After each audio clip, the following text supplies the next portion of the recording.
tested this, work once, I fixed that Oh, line. okay. That's right, you said that. Let me see. Takes a second. Okay. There we go. Oh, all right, so that's, can I see the rest of that window? I didn't know if you were in your office. Oh, what's up? Yeah, I don't know. But it's sending it to YouTube. Goddamn Yep, it's shit. So- live right now. So, in the future then, how do we get there? I know, So it is, I know. And don't turn it off because we can only, You saw, we and can only I live did. stream I one purposely meeting find a out. day, so if we turn it off, we won't be able to do the rest. And they gotcha. basically want to still control. We've had that problem every before. I'm tree. surprised it let me do it because I No. tested earlier. And it's, but you know why? Maybe because it The didn't last long school. enough. There's probably a minimum you hit And where it actually I got a counts. call, Okay. I So I'll didn't keep even it have on to for you. call. So Okay. it's this icon for YouTube. It was already there though. I didn't have to really add that. Is it freezing icy? Yeah. Did she get a hold of you? Yeah. I guess it's Oh, different my because I had God. Karen come and look too, and we Well, hold just on. wasn't, Could have been something I that know was why only after- happening during that instance of Windows. Yeah. When I got here, Yeah, So it's see, probably so far now. Oh, all right. good. So they're both open now, so that one's First- open still, right? First yeah, email. Okay, we're streaming right now. okay. Yeah. Questions. And then Now, I got, I'm, you know, I would just keep this angry day, minimized you know, blah, blah. in case I have to jump in here. For some reason, our remote software is not working, but I set up Rust Desk to allow me in. Okay. But no matter what, I'll be able to use RDP to get it. Okay. I just have that there because it's with the Rust Desk. I can be in and you can still see me. All right. If I use a remote desktop, it cuts you out. That makes sense. So just let me know how I can reach you if I need to reach you. Yep, I'll give you all my And information. you've been in, I'm not aware. And I'll be available for the rest of the night. Okay. So, I'm not made aware of every pre-removal request, and I don't need Appreciate to. it. Yeah. Okay, that's it. And I said, if you find out, they apply. Really very much, that was all. Yes, you do. You know, Yeah, we didn't want to leave you guys hanging. Got a few of them, huh? So gross. right, but Council. Gotcha, Matt. People are gonna think you're drinking on the job. Nothing on the agenda about it. No. I think we'll leave So, this. everybody's up in arms. I get a call from Kristen Charcone, Okay, and I. sounds good, I'm just Kristen, gonna, what's up? She goes, no, you think we're gonna talk about the same thing? I said, yeah, trees, Trent Avenue, yeah. I said, okay. Voicemail from. We're all set. Kristen Hicks. we're all set. If I have your I said, Dave, you can hard listen. copy. And I said, For you? so what's up? Is that what you sent out earlier? Because I had called, I had Patty print out. Oh, okay. Yes, they Thank did. you. Yep. Okay. Absolutely filled out permits, and the trees were on the inside of the sidewalk, so they were not street trees, they were on their property. And they're on 2 acres of land, so they're entitled to take down 6 trees. Yeah. And so now, that just, and the other emails between Ann and the commissioner and me, and somebody said, well, see, this is a perfect example of why we need that change. Now, I don't know if I said it at the last meeting, but when I attended their last meeting, not this one, the month before, Yeah. I sat and I said, Ann, I gotta say something. Look, I'm your liaison, and that means I listen, I guide you, I report back to the council. I don't have to agree or disagree with everything you do, Right. you know, or be in favor of everything or whatever, Right. but I'm gonna tell you right now. When I was in the audience, you got. If I was a resident, You asked I'm from Tom River council though. and my Oh. colleagues. I didn't even go to You this. have more fun at those meetings. The state wanted. I've heard some was gonna weird cover things everything at that the we Tom River requested and all meetings, that, especially and the you said Freemasons. yes, and you said fine. Because we have and sat down the down. road, my house is Now, an actual Freemason. Issues go to the came up, meetings? like Jackie Reed. That we have to be invited to, we Yeah. gotta be like super special and cool. Yeah. I'm You not wanna make super changes? special and cool enough Now, apparently. MJ, Uh, they're all nice people. Yeah. Okay, she chimed in But, and said, well, from what I hear, when we it's got the new ordinance, like we it's just cultish. dove right into Yeah. the body of the ordinance, and we started blah, blah, blah, blah, blah. I feel like the more It steps wasn't you go, the until weirder it gets. recently, when we started to reread it, That's good. that we realized it was going to replace the other. Right. I'm sitting there, and I wanted to say, in fucking first grade, you're taught to read top to bottom, left to right. So how did you miss that? That was the first sentence. They admitted looks that. different. So I sat there and I said, well, it was on the. We're looking right past it. top Could have been glitched and not showing. Sometimes it does happen. Peel and replace. Right. Right. Hopefully that's the case, otherwise How the did you brouhaha miss that? for nothing, but anyway, we're good now, So so that, and that's, then, again, that's great. it's control. It's I hate control. to say, I don't It like is it. control. So, And I'm along with you. and I know we have, Been having a discussion. I ended up resetting your password Yes, so I could yes, get in. yes. So I'm gonna leave it, I forgot the letter. I'm gonna leave it here with you, For just the two. and then tomorrow we'll reset it back. I just don't wanna Oh, add a okay. complication. I called Mike and I said, Mike, what do you think about that? You know what, I really screwed that up. Let me read Probably it. all for that, but are we gonna open a can of worms? And I said, nah, we'll figure that out. I drove the whole town out. I drove the So I'll just entire call you tomorrow, town, every exactly street, what it was? every street that has a sidewalk. Some Then, don't, some very only have temp, one on the 66, street, capital there's not V, two. Okay. capital T. Everywhere there is a Oh. sidewalk, there is a Thank you so much. handicap And our approach. username is the Everywhere. same. Yep, exactly the same. Okay. Which in the future you might wanna look at, because, there's something going on in your domain. I have to research that. 'Cause I noticed it with a few people. Okay. Something. Okay, Tom, they get. Yeah, Just pulled it out of the You wanna sit That's why down and I was get driving comfortable, around with see if another shirt anything I looks just weird. changed. I'm still here. The Philadelphia project with the bonds, you know, So you know, I'll like get all Ray, this out.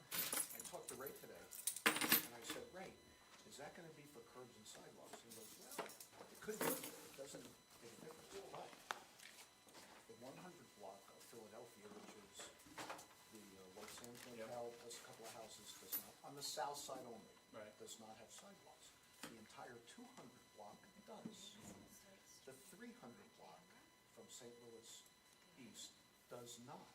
And I said, What does this need to? would that be an Oh, issue? that's to And remove. Ray said, Yeah, in well, case I have to jump in where you legally, still Oh, have that's to what do you it. mean. if people have stuff in the right of way, they're in our right of way, we can put a sidewalk in. Right. And he said the other side My FDR basically report. doesn't have any sidewalks, so Yeah, the computer could got go rid with the, Oh, okay. All the right. cause of public safety, you know, at least a sidewalk on one side of the road, because one block has it and two blocks don't. Right. He said you're probably gonna get some pushback from residents because they gotta move stuff, you know, Right. do whatever. Just drinking coffee. Me. So, I don't know how. I how you normally wanna don't, but Approach that. no. Yeah, that's a good point. Don't think politically. colder. Right, you're gonna That's- vote. that's Think more or less the why. safety. Put some Yeah. sidewalks in, like I think we're good. Philadelphia and I New think York. so. People And walk right in the middle of then the you street. left New York your, has Yeah. no sidewalks. Yeah, on and the there's desktop, a New York If you minimize all this, Well, but I've done work for people, they end up having to walk. Oh, down the okay. street. text document. Oh, okay, But that's that's Full fantastic. name, least we're email, paving three of my for the numbers. And it'll stay there. Right. Yep, they'll stay there. Oh, that's Don't good. give it to anyone else, And they especially open the bids for, personal number. Yeah, okay, yeah, I no like problem. that, you know. Yep.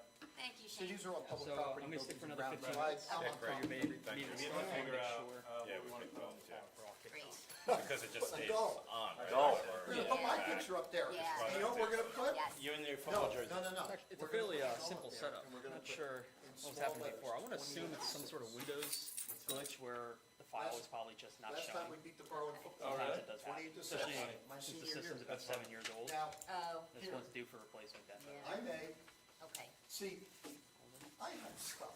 Anywhere on the sidelines I can sit, so I'm on the way. I have the Coast Guard. People wanna talk about, I might wanna chime in. I'm going on. Oh, I'm sorry. It's been up to day one. Day one, right, I wasn't in day Stephen one. Reed, Yeah. now, we were given a report from 2014 in 2016, in Stephen's first year.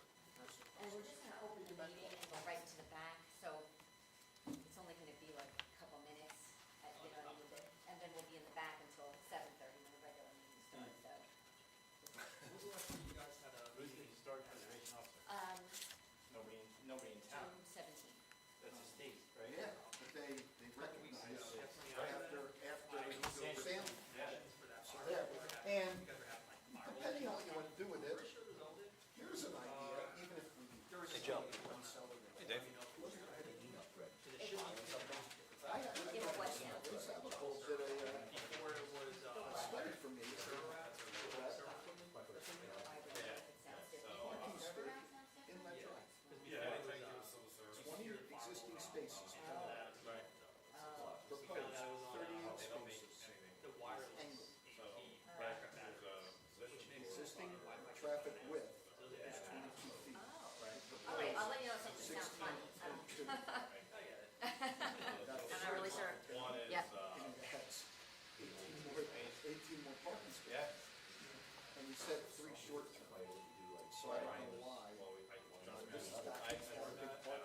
you drawn again, Andy? I had some things. Oh, you on- called- I was you breaking- called- a you called me notepad earlier? and a piece of paper.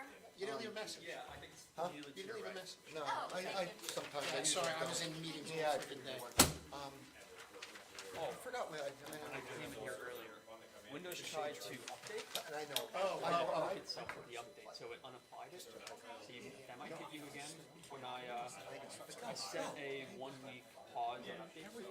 Okay. So hopefully on Thursday they'll force it out. It Yeah, shouldn't be yeah. on next week. And Biggest thing for me is the street trees. Stable for Street now. trees have We're protection gonna look before, into and should be, how we- and it should, they should be replaced, there should be that protection. I don't know if there's. But ever anything since the on school here cut on down Thursday, those but- 5, which were on their property, On their property. which they are Really, on there's a 2 meeting acres tomorrow of land, night. so they're allowed to take that 6. Okay. They went crazy. That's why. Look at this. I think, I jokingly with Doug, I said, maybe I can solve the problem with the Coast Guard station. But this is from 2015. I had read, it was a study on Inlet Drive. There's existing 20 parking spots, parallel. Yeah.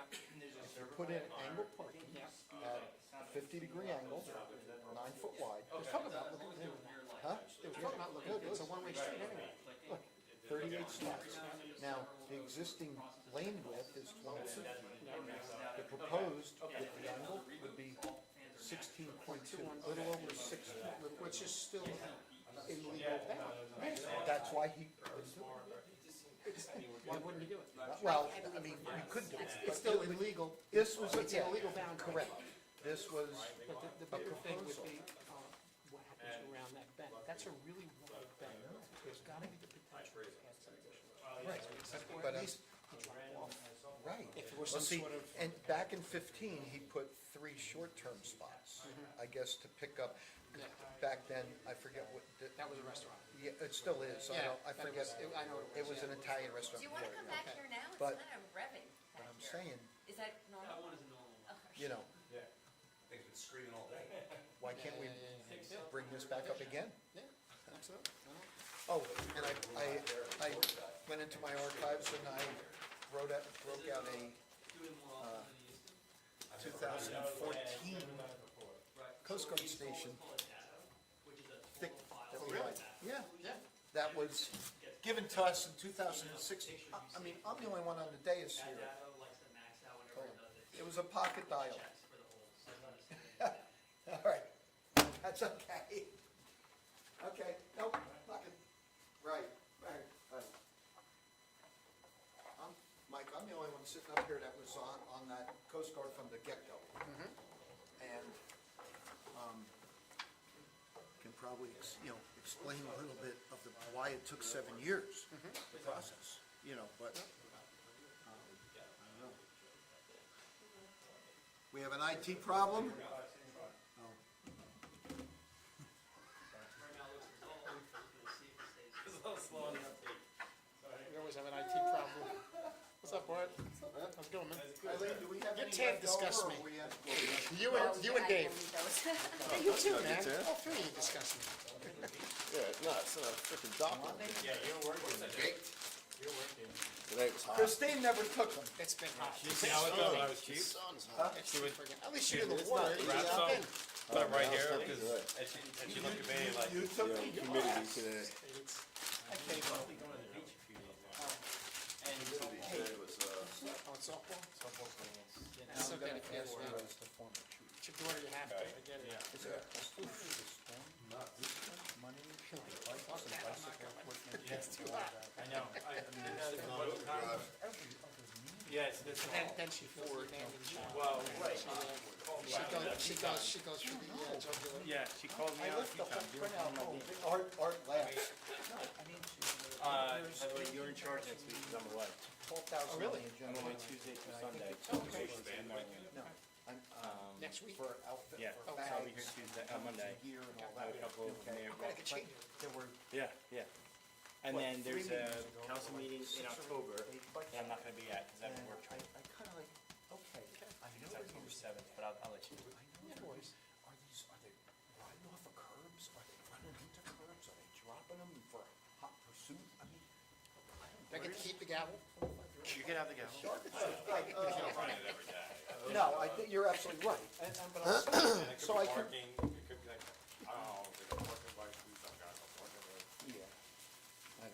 It just was like, Hey, Doug, don't forget that one little question on this, like on all these. to ask. When I see Nick. I noticed. Yeah, when you see Nick. Yeah. Yeah. So what would, you know, what was the problem with those? My God, that thing is screaming back there. What? Hey, Mike, Yep. I wanted to ask, It's gonna cost you, Andy. It's gonna cost you. I'm coming. I need more than 3 or 4. They're very cheap, by the time you get down here, you're very cheap when you hand them out. Hey, I'm, hey, my own pocket. Thank you. We're running gates, so hook me up. You got my number, right? Police committee meeting. Yes. The cameras. You wanna meet after hours? We can do that. Whatever works for you. No, you're joking, right? The cameras. Hey, Mike, I know there's official? still replacements After the second, maybe Replacements, not. yes. on the agenda. Yes. They were no longer working. I don't take up too much. Someone had installed some illegal, I think they were working on Software? Okay, so, Fine. Yeah. okay. We get new cameras. How long do these cameras last? Or is it like? 4 or 5 years. Right. 7 days a week at Martell's? Right. Oh, you just doing that? Well, They don't get okay, firmware all updates and it's outdated. I get it. So, I mean, tomorrow they're gonna be outdated. Well, it's like when you buy a new Derek, car. when you guys The started minute, that, the minute Derek, you I drive started off laughing of at the lot, I thought it was. it's depreciated. He goes, no, I'm serious. Well, my brother-in-law owns the Johnson Brother Marina. So I saw, I saw you guys working on that pontoon boat for like way up on. I have, You saw my, I have a problem. yes, that's Minnow. I didn't get back to you. I have a problem. Right? That's awesome. Whose idea was that? Whose idea was that? Okay. Sometimes I wanna go back in time and say, let me out right now. Other times it's like,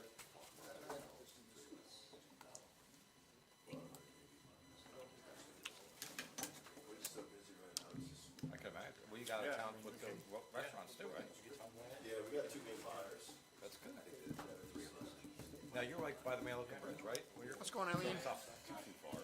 No, it's I think where's far. Stacy? I just talked to a guy yesterday. Good question. Where's who? Daisy. Wow. Oh, wow. Our stuff's going to Philly right now. Fish market Philly. So where, do you have a truck coming to the dock and pick them up at your rate? Mike, you're in charge Wow. next week, you said? Not next week. Next week? Next week. Oh, next week, okay. We gotta talk. We got some things we gotta. Yeah. Change it all up.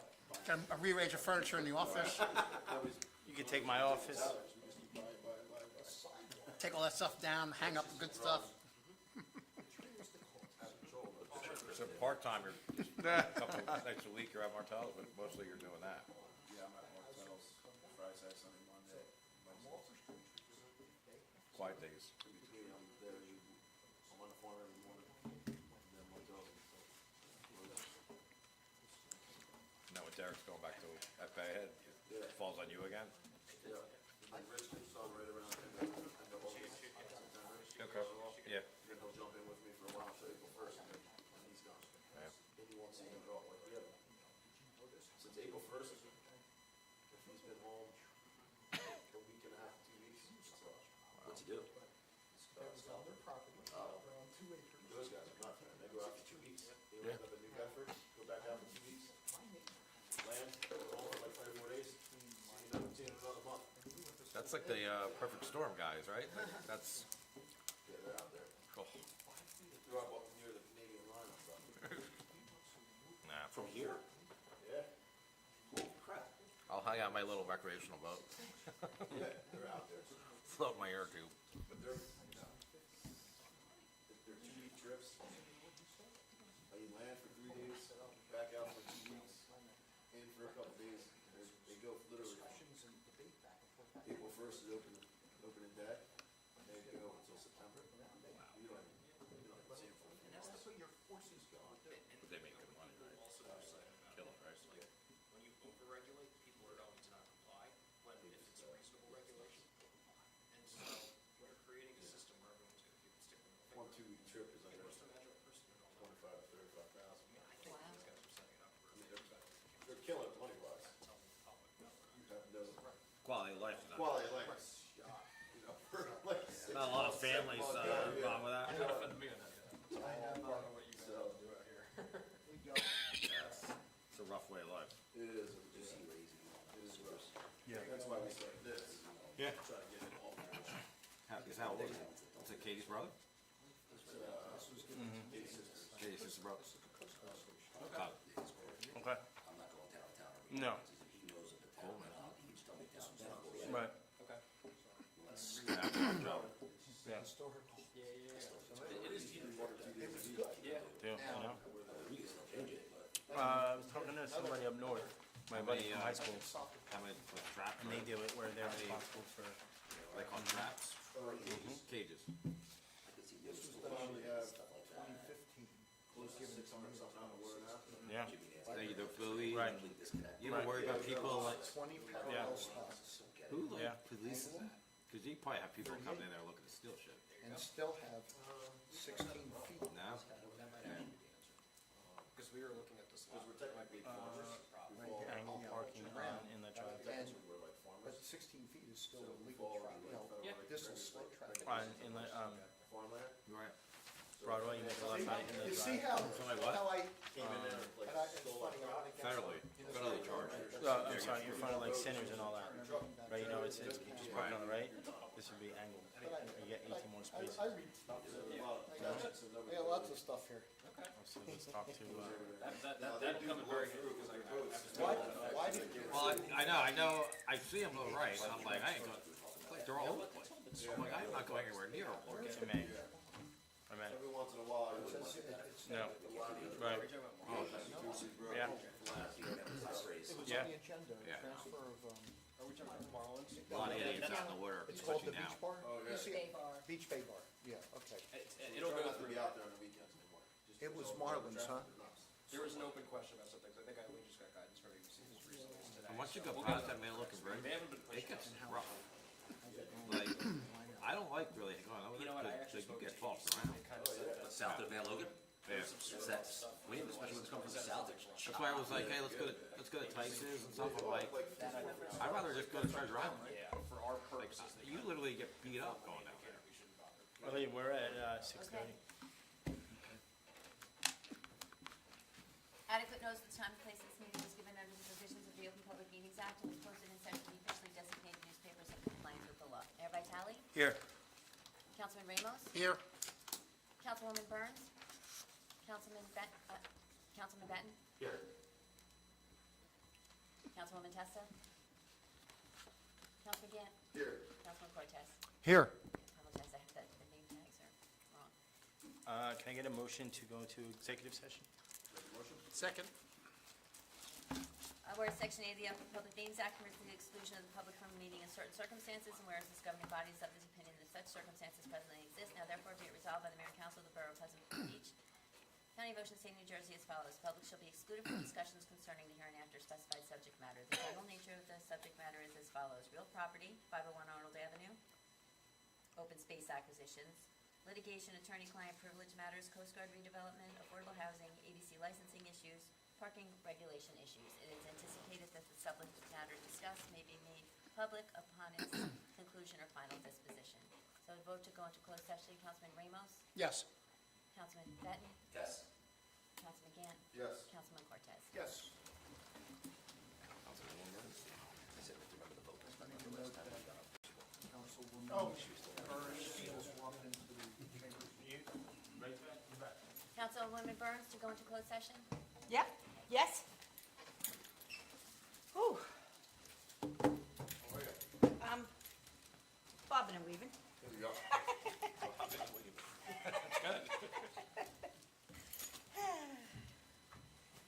Hi, thank you. Let me take that. Summer, hot, wearing shorts.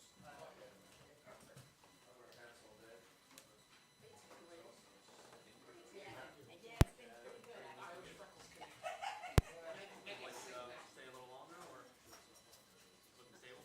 No, I think it's fine. Gotcha. Let me know if anything comes up.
I'm not on it anymore.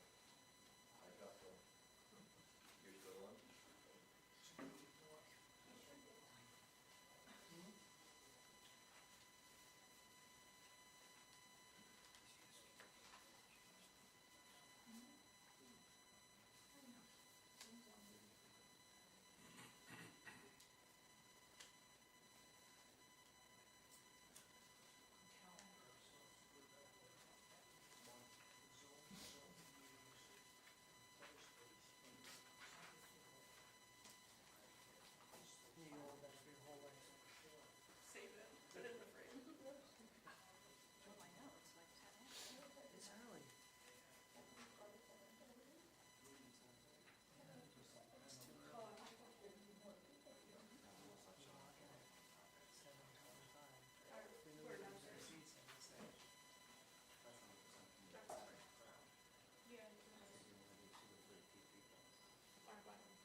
You're right, I think that is.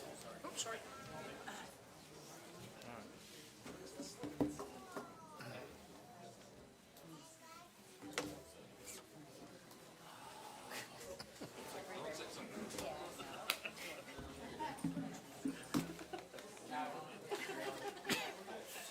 Maybe really there is an explanation. Doesn't look great.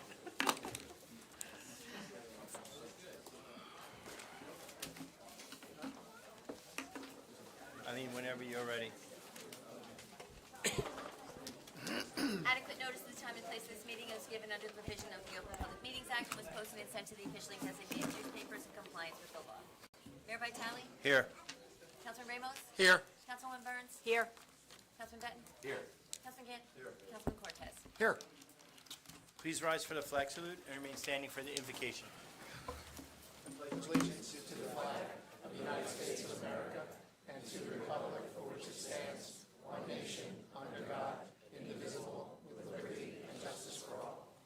It is most appropriate that in this country, which is founded on the bedrock of religious freedom for all people, that we take this opportunity to ask for guidance. First, we give thanks for the freedoms that we share. In particular, we appreciate our freedom of speech. Second, we ask for guidance in the decisions that we deliberate on this evening. We all do not share the same opinions on each topic to be considered, but we must evaluate the views of others. Therefore, we ask for guidance so that the people of Point Pleasant Beach benefit from our decisions. Third, we ask blessings for those assembled here this evening, as well as all the residents of Point Pleasant Beach.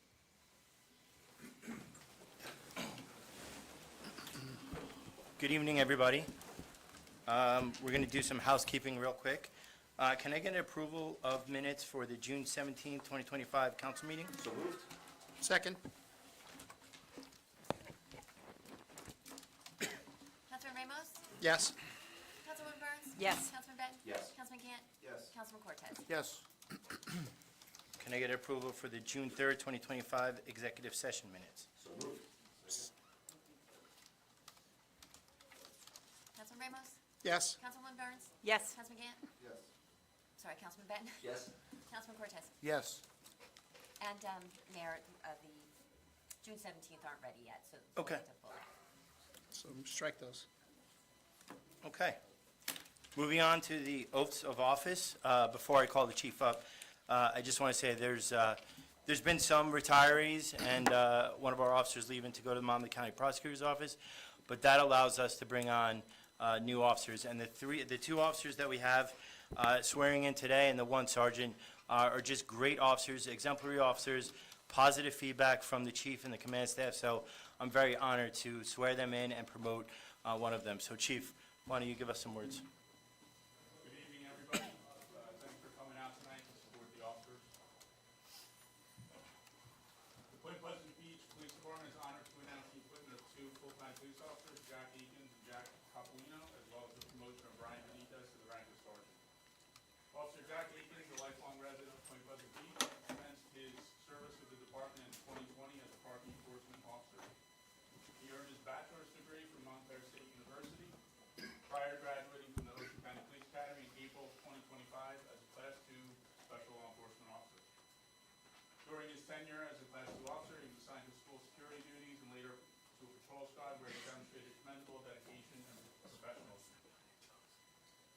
Officer Jack Capolino began his career with the Point Pleasant Beach Police Department following his graduation from the Ocean County Police Academy in 2024 as a Class II Special Law Enforcement Officer. In this capacity, he served in the department's bike unit during the summer months, contributed to school safety operations, and was later assigned to a patrol squad, where he consistently upheld the department's standards of service. Lastly, Sergeant Brian Benitez, a native of Point Pleasant Beach, began his law enforcement career as a special officer before being appointed as a full-time patrol officer in 2017. Throughout his distinguished service, Sergeant Benitez has held several critical roles, including basic life support instructor, certified child car seat technician, and he's the department's resiliency officer. He's currently assigned to a night patrol squad. Lastly, we would like to express our sincere gratitude to the Mayor and Council for their continued support for approving these appointments and the promotion in a timely manner. Their commitment to public safety ensures that our department is well equipped to meet the increased demands of the busy summer and to continue delivering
and the state of New Jersey, and the state of New Jersey, that I will bear true faith that I will bear true faith and allegiance to the same and allegiance to the same and to the governments established and to the governments established in the United States in the United States and in this state, and in this state, under the authority of the people, under the authority of the people, and that I will faithfully, and that I will faithfully, impartially, impartially, and justly perform and justly perform all the duties of the office of police sergeant according to the best of my ability, and that I will not use my office and that I will not use my office to grant preferential treatment to grant preferential treatment, nor to seek personal gain, nor to seek personal gain, favor, favor, or advantage or advantage not available to the general public, not available to the general public, so help me God. so help me God.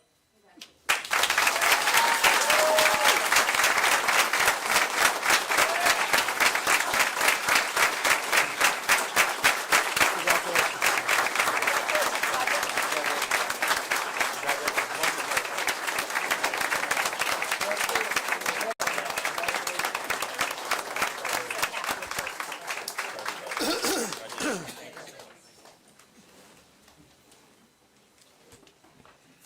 Officer Capolino?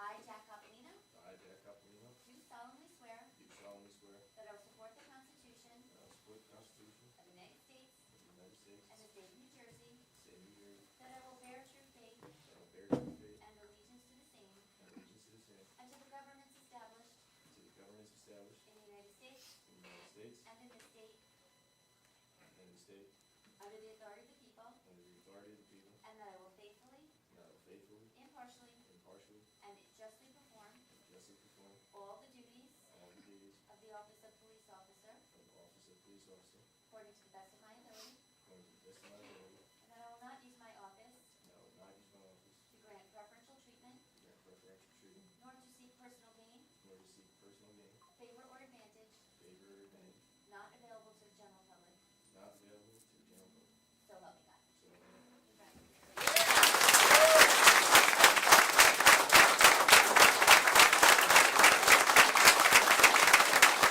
Congratulations. Congratulations, Jack.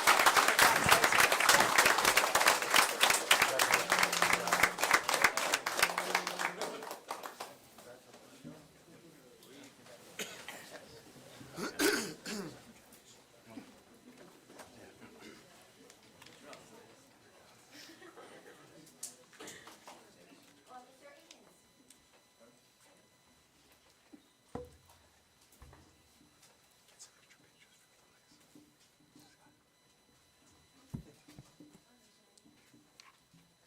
I, Jack Akins, I, Jack Akins, do solemnly swear do solemnly swear that I will support the Constitution that I will support the Constitution of the United States of the United States and the state of New Jersey, and the state of New Jersey, that I will bear true faith that I will bear true faith and allegiance to the same, and allegiance to the same and to the governments established and to the governments established in the United States in the United States and in this state, and in this state, under the authority of the people, under the authority of the people, and that I will faithfully, and that I will faithfully, impartially, impartially, and justly perform and justly perform all the duties all the duties of the office of police officer of the office of police officer according to the best of my ability, according to the best of my ability, and that I will not use my office and that I will not use my office to grant preferential treatment, to grant preferential treatment, nor to seek personal gain, nor to seek personal gain, favor, or advantage favor, or advantage, not available to the general public, not available to the general public. so help me God. So help me God.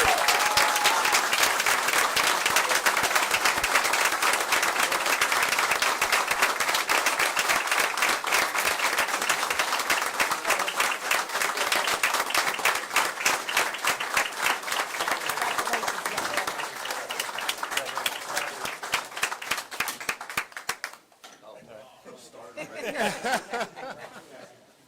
Aye, aye.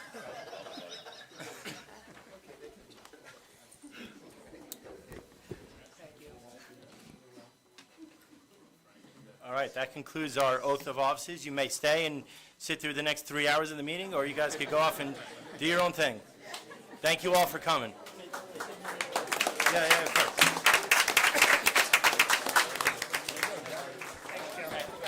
Thank you. Hi, thank you. Thank you for that. You're happy. Good luck in your new job. I love you. You can sit here. I'll go home. I'm being a gentleman, so you can sit here, I'll go home. She's preparing herself. They're going with me too. She's going out. Yeah. Yeah. Yeah, me too. Oh, right, it's, right, they still, is this down on Tuesday or no? No, stop that.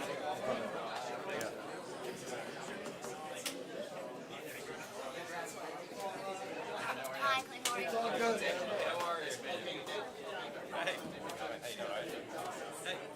Sir? Thanks, Rich. Congratulations. Yeah. Really happy.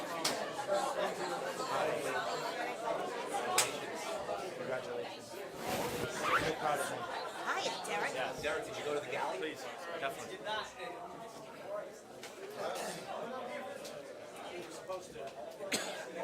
I have more questions. Full review when you do. We're gonna discuss it. Okay, so it's all back to it. Thank you. Okay. I thought something changed because I didn't see it. Well, all there the new was changes. some stuff that got recommended to change. Right, okay. I got an extra one. Thank you. That's really tiny print, though. Okay. I'm gonna need my glasses, that reminds me. I have another pair No, if you need I them. brought my cheaters. Okay.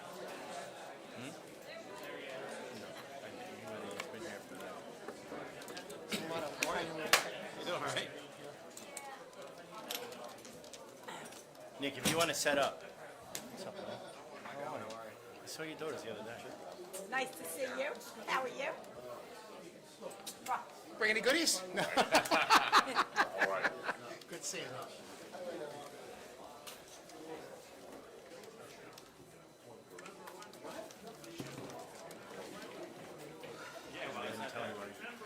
Yeah, of course.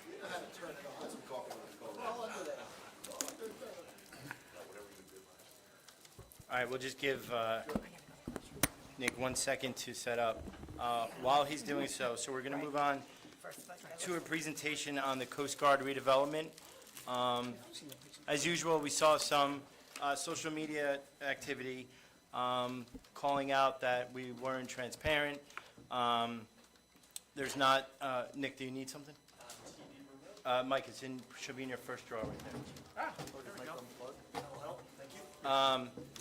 We've been talking about this for several meetings now. We've had agenda items on for several meetings. The planning board has done work on this for several meetings.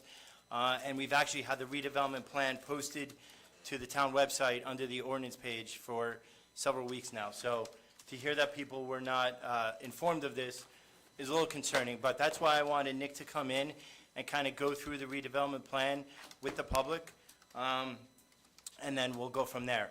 The redevelopment plan is rather lengthy. It's over 115, 17 pages, but as Nick will describe, the main part of that, the executive part of that, and the part that you should pay attention to is the first 17 pages. The rest are all the exhibits that tie to the redevelopment. So, And Mayor, before he starts, I'd like to make a motion that we move up the ordinance listed as 15A for consideration and move that to 5C. So it'll be voted in public participation immediately after his presentation. With the public hearing as well. with the public hearing. I'll second that.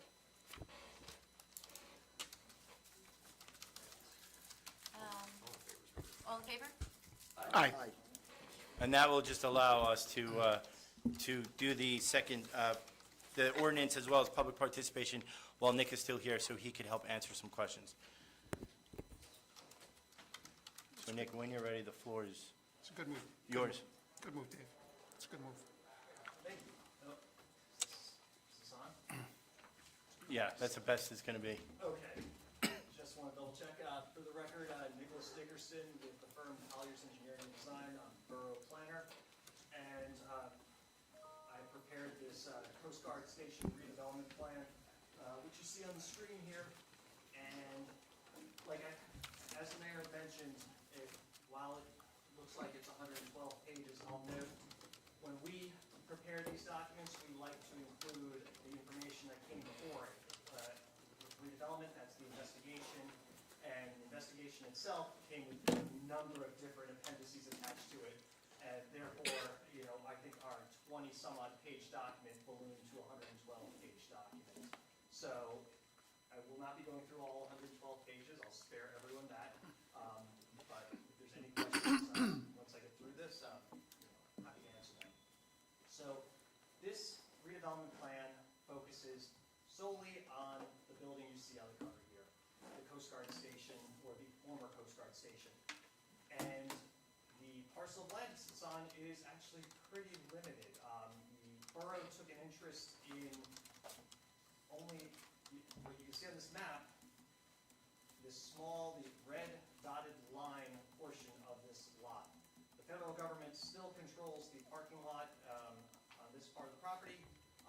The borough-owned portion is almost entirely just the building, with the exception of the grass and sidewalks going around the building. Now, in New Jersey, the local redevelopment housing law requires a number of set things to be established inside a redevelopment plan, and that's why there's certain text in this report that I can go into, but I'm sure some people would like to get home tonight. There are just certain required elements that we go into and discuss, the process that went into this in terms of how it was designated in need of redevelopment based on investigation that was heard in May of this year. And then from there, a community can adopt a redevelopment plan. So that's the next step in this process.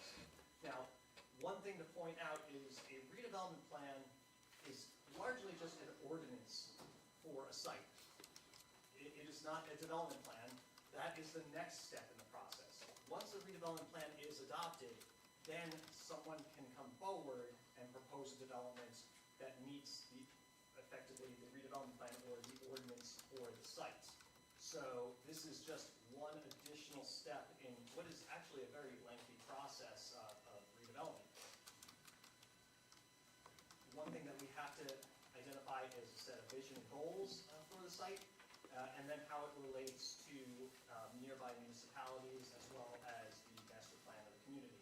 And so I'll point these things out here. The redevelopment vision is to continue the revitalization of the borough's waterfront, fostering redevelopment that seamlessly integrates with the rich history of Point Pleasant Beach, respecting the area's dual identity as both a beloved resort community and vibrant working waterfront. It is to preserve a building of architectural significance to the Point Pleasant Beach community while allowing development of commercial uses which contribute to the resort-themed economy.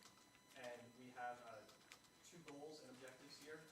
Preserve a structure which contributes to the historic character of the waterfront, and facilitate new investment in the local beach resort economy. And I spent probably more time before the planning board going through this part, because this is the focus of the planning board, which is how it relates to the master plan.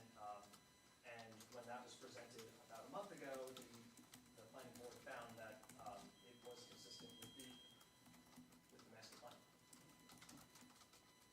We looked at adjacent communities.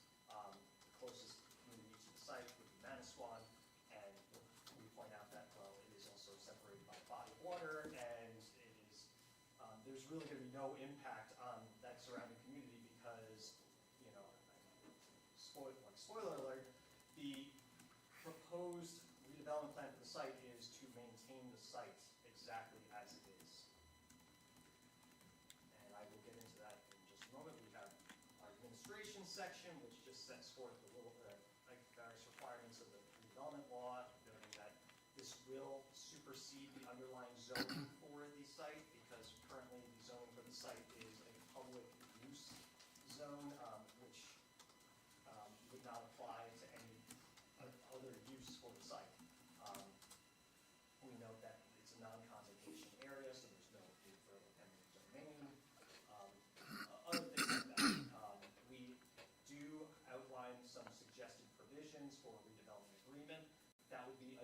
next step in the process. If a redeveloper is selected, the borough can enter into an agreement with that developer and set out even more guidelines for how redevelopment is to be effectuated.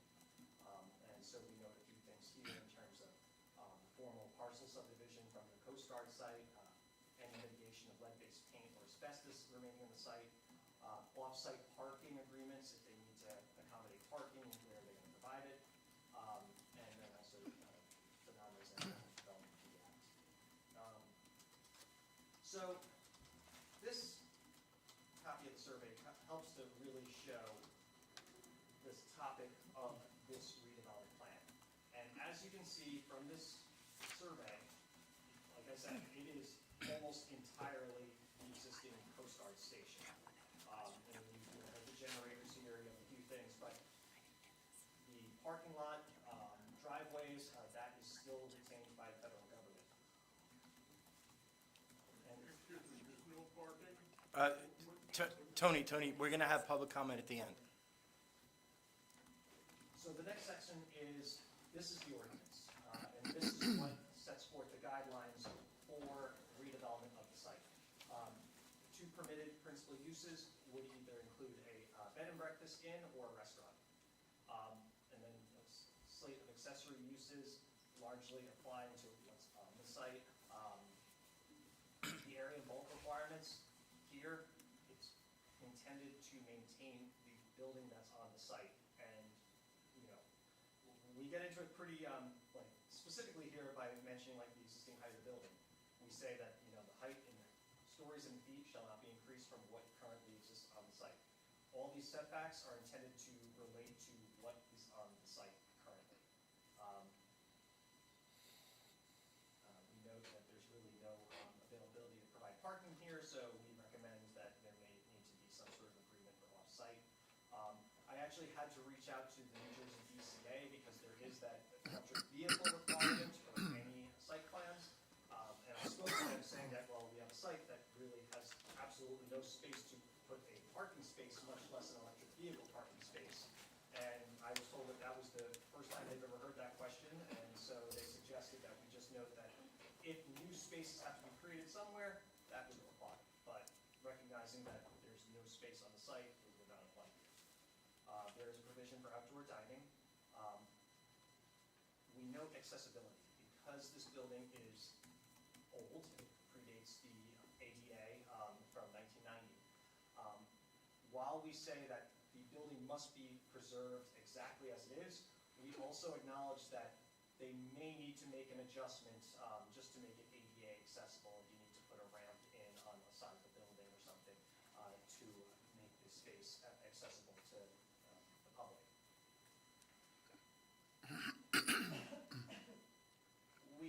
Other requirements here, because again, a redevelopment plan is kind of like an ordinance, but you can go a little bit farther than the regular land use ordinance. So we note that if someone comes forward with a plan for the site, they're going to have to come in with a traffic impact study, showing how they're going to accommodate parking, or deliveries, emergency vehicles, trash pickup. We have requirements on environmental impact, stormwater, infrastructure maintenance, building facades. And again, I want to keep reiterating this. We state here that the historic facade, materials, colors, element placement, and character of the existing structure shall be maintained. External modifications may be permitted only when necessary to comply with floodplain or accessibility requirements. The developer shall provide the borough with evidence of approvals from the New Jersey State Historic Preservation Officer and the United States Secretary of the Interior to ensure consistency with the Secretary of the Interior's standards for treatment of historic properties plans and to protect the distinctive materials, features, and spaces that make the property eligible for inclusion on the National Register of Historic Places. Then we also have some standards for signs, because there are no signs on the property, and if there is a business, they probably won't want to advertise themselves. So we set forth certain types of requirements in terms of sign area, illumination, sign content, and design of said signage. And that's it. So that's 17 pages of redevelopment. The remaining 112 just relate to the resolution that authorized this report, the study that went to designating this report. And I believe there's also the deed that was provided between the borough and the federal government. So with that, I'll take any questions. Just questions from the governing body first, please. Nick, quick question. I'm sorry. Mike, real quick. I just want to make one other point for the public's benefit. I know Nick hinted at this earlier, and I appreciate his collaboration on the report, which I'm glad we got together. This is not the final step in this process, so if the redevelopment plan were adopted tonight, that becomes the legal zoning on the property. But under the terms of the redevelopment agreement, under the redevelopment plan, a redevelopment agreement is required in order for the zoning to have effect for the party that owns the property. So that would be a further action by this governing body sitting as the redevelopment agency, which would be adopted by resolution at a future meeting. And I think it's fair to say the intent of the redevelopment plan is to allow for a potential sale of the property to a third party. That would have to be approved by ordinance of the governing body. So there are further actions that will be done transparently here in public before this mayor and council. So this is not the last step, and there's more that you'll see as this process proceeds. And to even add to that, then you would have site plan. also, Exactly. Which would come before the planning board. Exactly. So there are going to be numerous opportunities where this board, the planning board, and the public are going to be able to follow the progress of this effort. Thank you, Nick. Sorry, Council President, if you could. Thank you, Mayor. So nobody can tear it down, right? We try to make it very clear that that is not. Okay. Yeah, I wanted to state it on the record. And would it be a fair, my assumption is, the National Register of Historic Places offers some sort of protection for the building. I would think this supersedes that even. I mean, Even if there was no historic preservation requirements on it, we make it clear that this building is to be maintained. And the governing body can also, you can take it another step further with the redevelopers agreement, set forth even additional items. But in reviewing and preparing for tonight, the deed of transfer from the federal government to the borough also puts forth the historic preservation requirements and saying, I believe it says something in there that this provision shall carry on even if the borough transfers this property. So I think we're doing quite a bit to ensure that what is there stays there. there was concern by some people that potentially that the Historic Register has an inaccurate numerical address possibly. Does that have any implication in this situation? I noticed that there was that weird thing with the addresses too. However, again, the deed of transfer points to the historic thing on the site that is there. And this redevelopment plan, we tried to make it very clear. I mean, considering every picture for the affected site is the building, the map points to the building, and we try to say in more ways than one that this building shall remain. Okay, great. A quick question for the facade. If a redeveloper wants to come in and paint it hot pink, they can't do that. They can't do that. Okay, it's got to stick to the colors that are ready. And they're going to, again, as Mike had mentioned, they're gonna have to go to you, they're probably, like, we recommend that they share their plans with you first. And so if, you see hot pink in the plans, it's not gonna go pretty far. What can we do about it if they do that after they own the building? You're going to have a redeveloper's agreement signed, with the developer. And so I believe in that agreement, there will be, assuming provisions that would, We can't take action to Yeah. stop, Oh, absolutely. reverse, whatever. Yeah, the redevelopment agreement actually, there's a declaration of covenants that then gets recorded against the property, so those terms run with the land. So there's a lot of outs, not to mention that, we'll also be looking at ensuring that the deed restrictions that are from the federal government to the borough are maintained. They would run with the land anyway, but we might very well look to put that in the deed of our conveyance as well. So there's going to be many layers of protection on that issue. And Nick, are there uses specified in the redevelopment plan of what this could be? correct. We specify either a bed and breakfast or a restaurant. And we also, in following the borough's existing requirements for bed and breakfast, we borrowed some stuff on that, noting that, you can't have kitchens in the individual rooms so that it doesn't end up becoming like a apartment or, thing like that. Okay. Anybody else from the governing body? Bonnie, we're not ready for you. Anybody else? Well, I'm the only one sitting up here that's been involved with this from the get-go. 2016, under Mayor Reed, this became excess. And the process takes about 6 or 7 years. It was finalized under Mayor Knitra. And people were up in arms like, oh my gosh, what's going to happen? Is it going to be torn down? And, you know, you correct me if I'm wrong, Nicholas, but federal property can be turned over to other federal property if they deem fit for public health, education, library, homeless, rehab, any, you know, battered women's shelters, anything. Federal government said no, it goes to the state. And we were all up on the dais, like, are we gonna get this? State said no, we have no use. County said no. So it finally came to us, and that long process. We only took ownership, like I said, under Mayor Knitra, so 3 years ago. It was rehabbed after Sandy. I actually have my 2016 report from there. They rehabbed it. And unfortunately, when the Coast Guard moved out and moved their stuff into their new building, they never turned the water off. So the pipes broke. And it's kind of a mess inside. I know our new administrator's been over there a few times. And we weren't sure what to do with it. You know, there was a lot of talk back then, the Historical Society, the Chamber of Commerce, move Homeland Security down there, but then somebody said, you're putting them in a flood zone. That's not a smart idea. So, you know, it seems like forever, but we've been pretty transparent up here.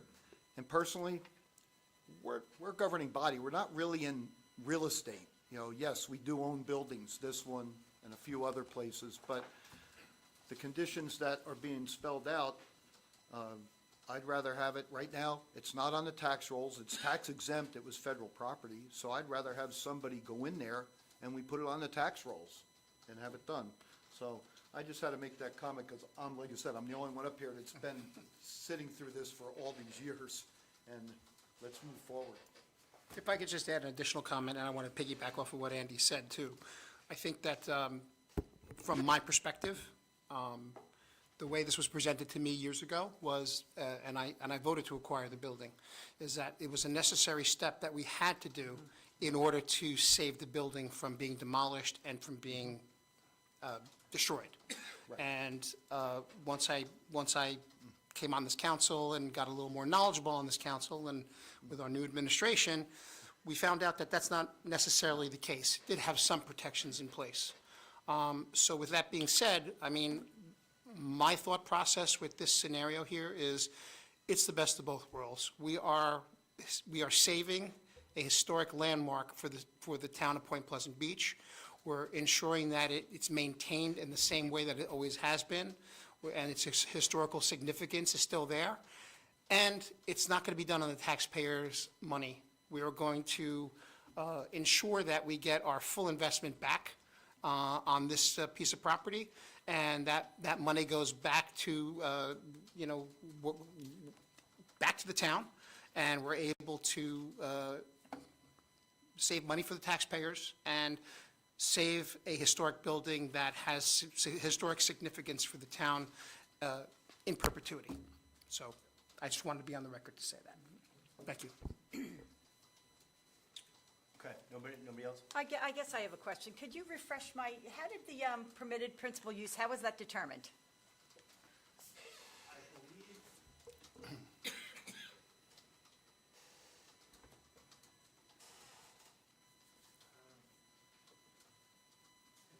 That in just talking with,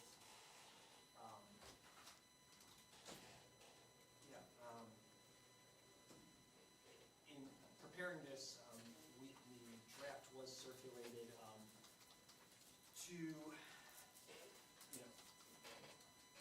Professionals, I'm sure. Professionals, the planning board, I think, was involved as well. Yeah. Yeah.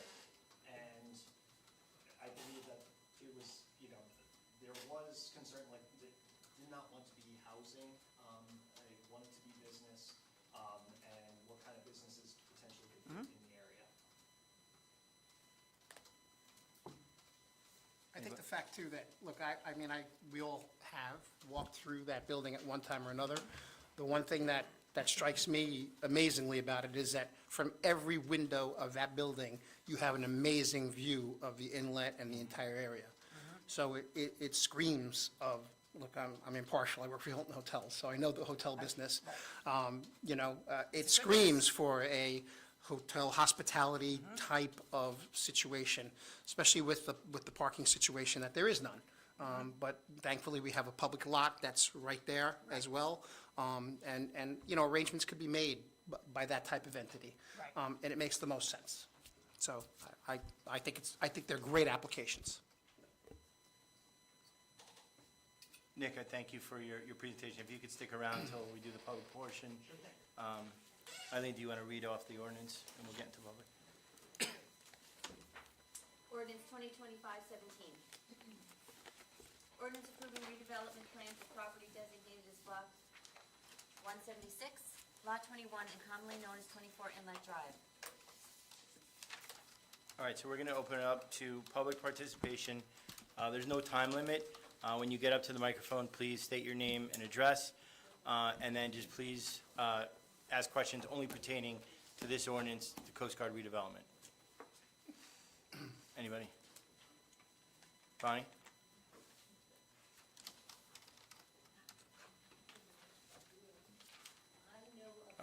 What's your name and address, please?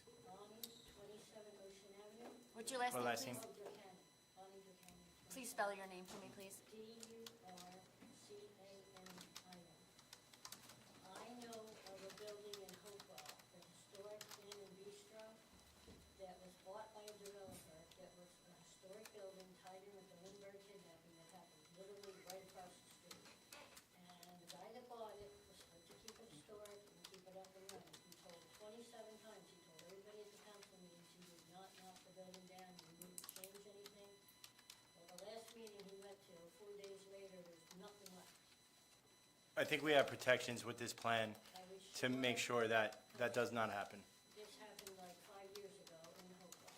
Okay. And I'm not familiar with that site, but with this being done through redevelopment, not only do we have an ordinance that specifies, we're keeping the building, but there will be a redevelopment agreement that also specifies that. So there's going to be, a lot of protection. A lot of protection. Also, I want to know where we're going to put these cars. I live down at that end, and Nick put the shrimp box, and we're going to park all these cars.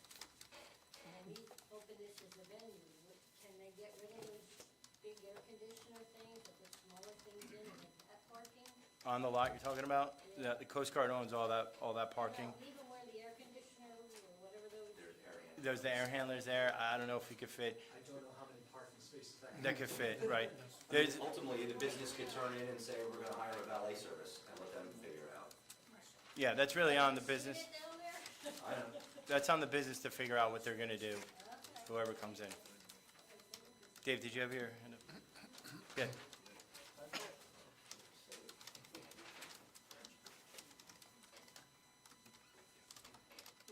Good evening, Dave Cavanaro, 118 Parkway.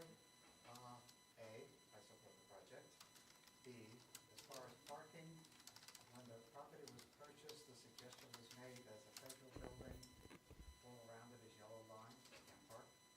It's no longer a public, federal building, so the thought was that some on Inlet Drive could be turned into parking spaces, just for future consideration. Good point. And does the new owner have the potential of going to a board to change the use? So, under redevelopment, you cannot seek a use variance. You would have to amend the redevelopment plan, and so to amend the redevelopment plan would mean starting this process from the beginning. It would mean introducing it before mayor and council, sending it to the planning board for their review for consistency, and then sending it back here for another public hearing before anything would change. It would be like amending the zoning ordinance. And just for my own curiosity, when you pull into the lot, there are 2 or 3 spaces, that goes with the building? No, it's the Coast Guards. Every single spot in that area is all the Coast Guards. Yeah. John? I just have a couple questions. First John, of just all- please state your name and address. Sorry. Yep. John Monticello, 619 Atlantic Avenue. Okay, first question, why is it limited to just a restaurant and Airbnb? Based on my discussions with Borough, I guess that's where we were honing in on in terms of potential uses. And I guess that would also work with the type of site. Oh, okay. Okay, are you aware of how many of these buildings there are? Life-saving stations? Yeah, this exact same building. This exact same building? No, I'm not aware. Okay, they built 43 of them, 37 still exist. Okay, 20 of them are active Coast Guard stations, 5 of them are museums. Okay, 9 of them are owned either by colleges or state police or DEP. One's a pilot station for the Lucas Delaware, the Pilot Association. There is 0 private ownership of 37 of these buildings. Sir, if I could ask you to direct your comments to the To- mayor, yes, this is yes, a cross-examination Yeah, of the so planner. there Yeah. is 37 of Thanks, these Mike. other buildings that are all being used for public use. There is no private use of one of these buildings that was made. They all were built during the Roosevelt, the WPA program, and they built it. So they built 43 of them, and then through the process, they've been decommissioned by the Coast Guard, taken over by the town, and like Andy said, they've given them to the state, and then they give them to the county, and then they give them to the town. And all that, not one town has said, let's sell these things. Everybody wants to preserve them and use them for public use. And if you go back even to Chris Smith's article with Kenitra, it was bought under the assumption that this all would be used for public use, not to be sold. We don't need another restaurant in town. We got, what, 26 of them? I remember Mayor Kenitra sitting up here saying his goal was to preserve it, number one, Yes. and that this will also preserve it. Right. So would a museum, so would a community center. I mean, there's 5 in New Jersey. There's one in Little Egg, that's Rutgers Field Study. There's one in Barnegat Light, they used it as the town hall. There's one in Hereford Inlet, that's used by the state police.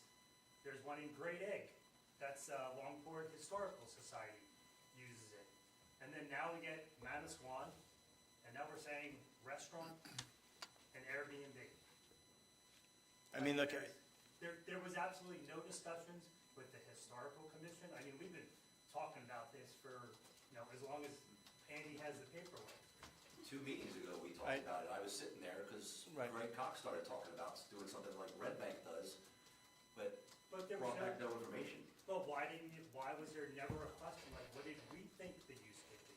I think we talked about that earlier this year. I remember being the liaison, telling the commission that, hey, heads up, there's some interest in selling the building, so that you guys were aware. And I remember sitting in on that meeting, and there was talk about 501(c) and stuff, but there was no information turned over to the governing body to further that by the commission. Because we asked during that meeting, is there any plans for the building? And they said no. Well, I mean, And then all of a we had the sudden- redevelopment plan. There was nothing set in stone at that time, but the redevelopment plan was in front of the planning board at the time, and they were gonna vote for that.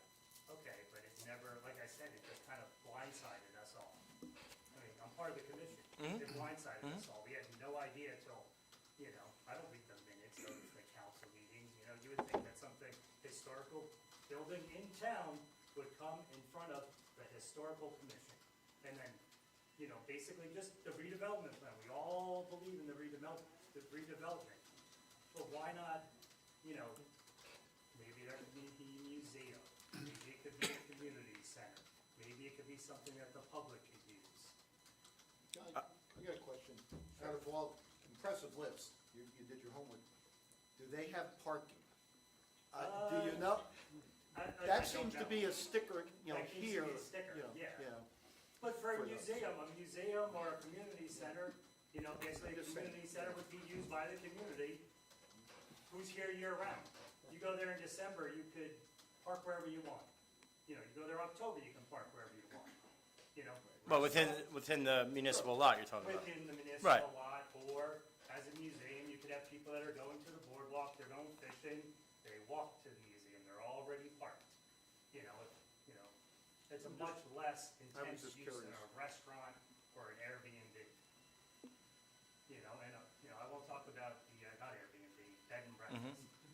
Thank you, I was gonna correct Yeah, you. yeah.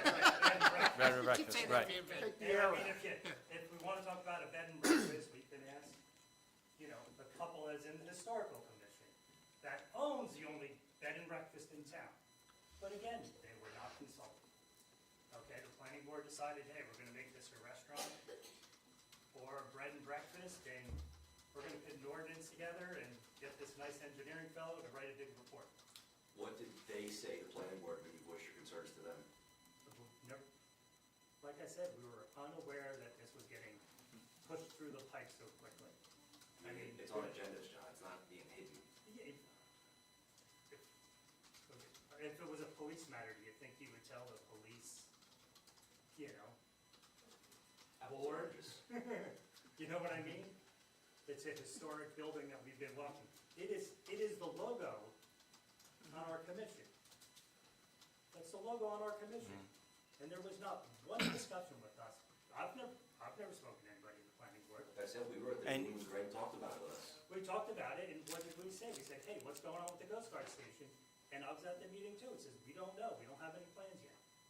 And the last thing I'll say, but to avoid the back and forth, but Yeah, yeah, you yeah. guys came through the building and just saw the state of the building as it was after the pipe burst.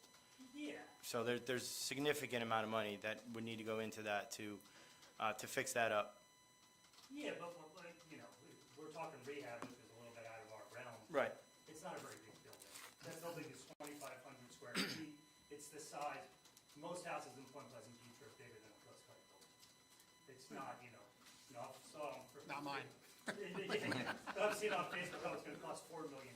No. Yeah, no, Renovating right. a $4 million, Right. 2,500 square foot building for $4 million. Right. I walked through it, I've done, I think it's not that bad. And like I said, even if you handed it over to a museum or you handed it over to a nonprofit organization, they would have to be responsible, they would have to be responsible for the rehab. And they could get grants, you can get grants as a, that was part of, if you look at the original thing from Chris Smith and Paul Canitra, they said, hey, if we make this a nonprofit, we could get grants. We can get grants to rehab the building. Now it's a business decision. I mean, just remember, we're not selling it tonight. You Yeah, can still yeah. come up with that kind of plan, and we can still go that direction. Yeah, I mean, the main thing was just, in the redevelopment plan, it says only 2 uses. Right. Well, I don't know why all the other uses would be excluded. Well, for some reason, you guys came up with a plan that made sense, like whatever Greg was talking about in Red Bank. We could abandon this and keep it and move forward in that direction, but no plan has been presented. I don't even I mean, know we'd what have to, Casey thought. to Nick's point, we'd have to restart the whole redevelopment, but, again, Yeah, I mean, Clarify that, please, because that's not, yeah, exactly. the again, case. tonight, we're adopting the governing body's considering adopting the redevelopment plan. It would put the zoning in place as it's proposed in the redevelopment plan. If there was a desire subsequent to this to add a use, it can be done. It would just be another ordinance, so it would be introduced, it would go to the planning board for consistency review, and it would come back here. So that's not an impossibility or anything. But I do think, generally speaking, the uses are consistent with what the council's seen as possibly being the uses that would be consistent with what's, sensible in that area, and also allow a developer to put the necessary money into the building to fix it, because it isn't, it's a blighted property as is established in the redevelopment plan, so there's a significant economic investment that's required, and that's part of the contemplation here too. But shouldn't we look at the original intent of why we acquired the building? I think we acquired the building to save Preserve it. and preserve the building, which we are doing. That was a primary That's what, requirement. Stephen was hoping for. Right. To start that process. Let's hope that the whole chain of people didn't want it, because it Yeah, is historical, Yeah, but with also no wasn't idea, it as a community use? I mean, everything I've read has always said community use, Right. community use, community use. Chris Smith, you wanna see the Chris Smith, article, his press release? I mean, that might have been just what Chris and ex-mayor Kenichi talked about. But it sat around for a year under his term, and nothing happened Oh, from when there. did we acquire it? You said we didn't acquire it till 2000? 23. 22 Or years? 20. I know I was still, it was my last year on the council, so that was 3 years ago. It was 2 years ago. 20? was it? Right. Yep. Yeah. It was 23. Paul, And I will say, I was on the council when Paul talked about it, and Right. one of the uses he talked about was leasing out a part of it to be a restaurant. Right. Because, it's, you know, the seasonality of it and everything else would be a great use. I don't believe he ever, You know, know, as well, like, no. have a museum, Yep. maybe a little cafe, try like a shack, something to John, generate a little income. 2021 Yeah. was my last year, so I know Yeah. Paul made that announcement, and I know it started under And then I also know he was in conversations with the New Jersey Museum of Boating, which is housed in Bayhead. They were interested in, being in the building. But it's like, there was like none of these conversations happened. And like I said, we've been an integral part of this since the beginning, and then all of a sudden. I agree with you, John. It's like, oh, did you guys read the minutes? No, we didn't read the minutes, we thought we'd be an integral part. I don't think we've exhausted all of our Conversation. looking for federal monies or historic monies or state monies for this, and, I mean, I'm not from the school that I would love to just sell it right away either. That's how I feel about it. Yeah. I don't think we've investigated any private, public partnerships to do anything. We haven't approached any of the colleges, marine biologists, anything. But now. But I do think, I think a hotel and a bed and breakfast is a beautiful use of it. But that's only one of.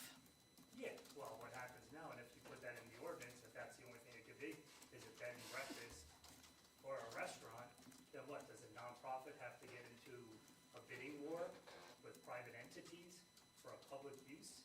Oh, the restaurant's gonna spend $2 million on it, oh, we gotta spend $3 million on it. It makes no sense. This is supposed to be, community. It was always acquired. Well, it's our beacon too, It was I always mean, it's, acquired for public use, for the community. And then it just seemed like there was this 180, and that's why I think you have people up in office. That's it. Thanks, Sean. thank you, Thank you. John. Kristen?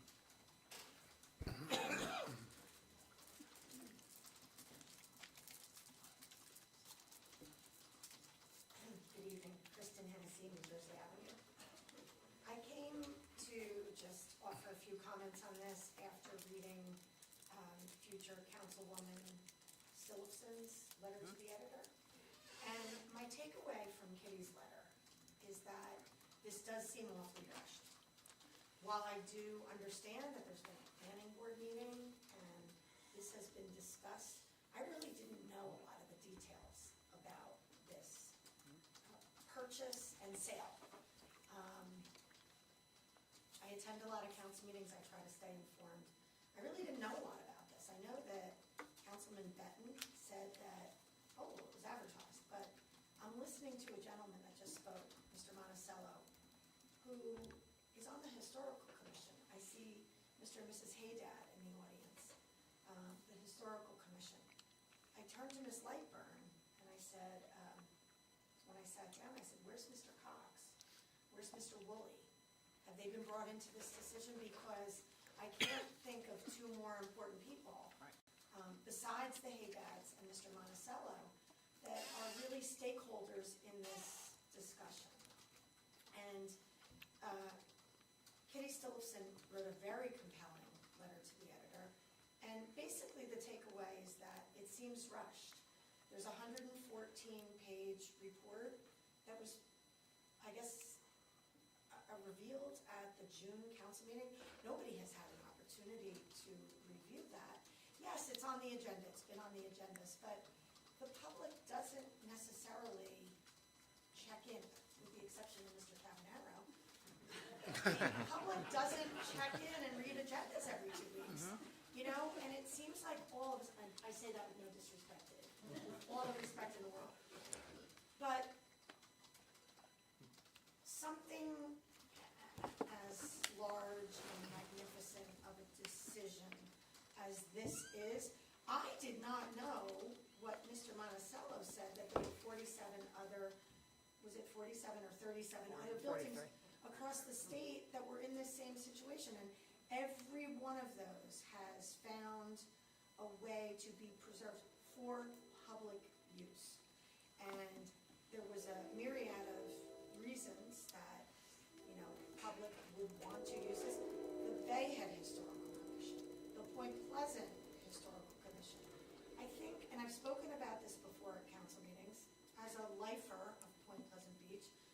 here longer than all of you probably put together, except Andy. But,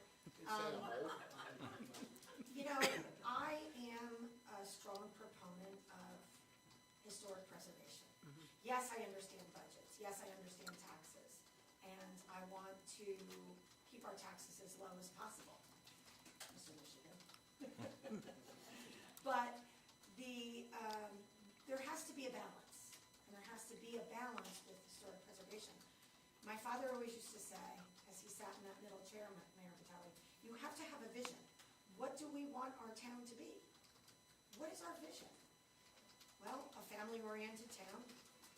And my family always believed that we preserve what we can preserve.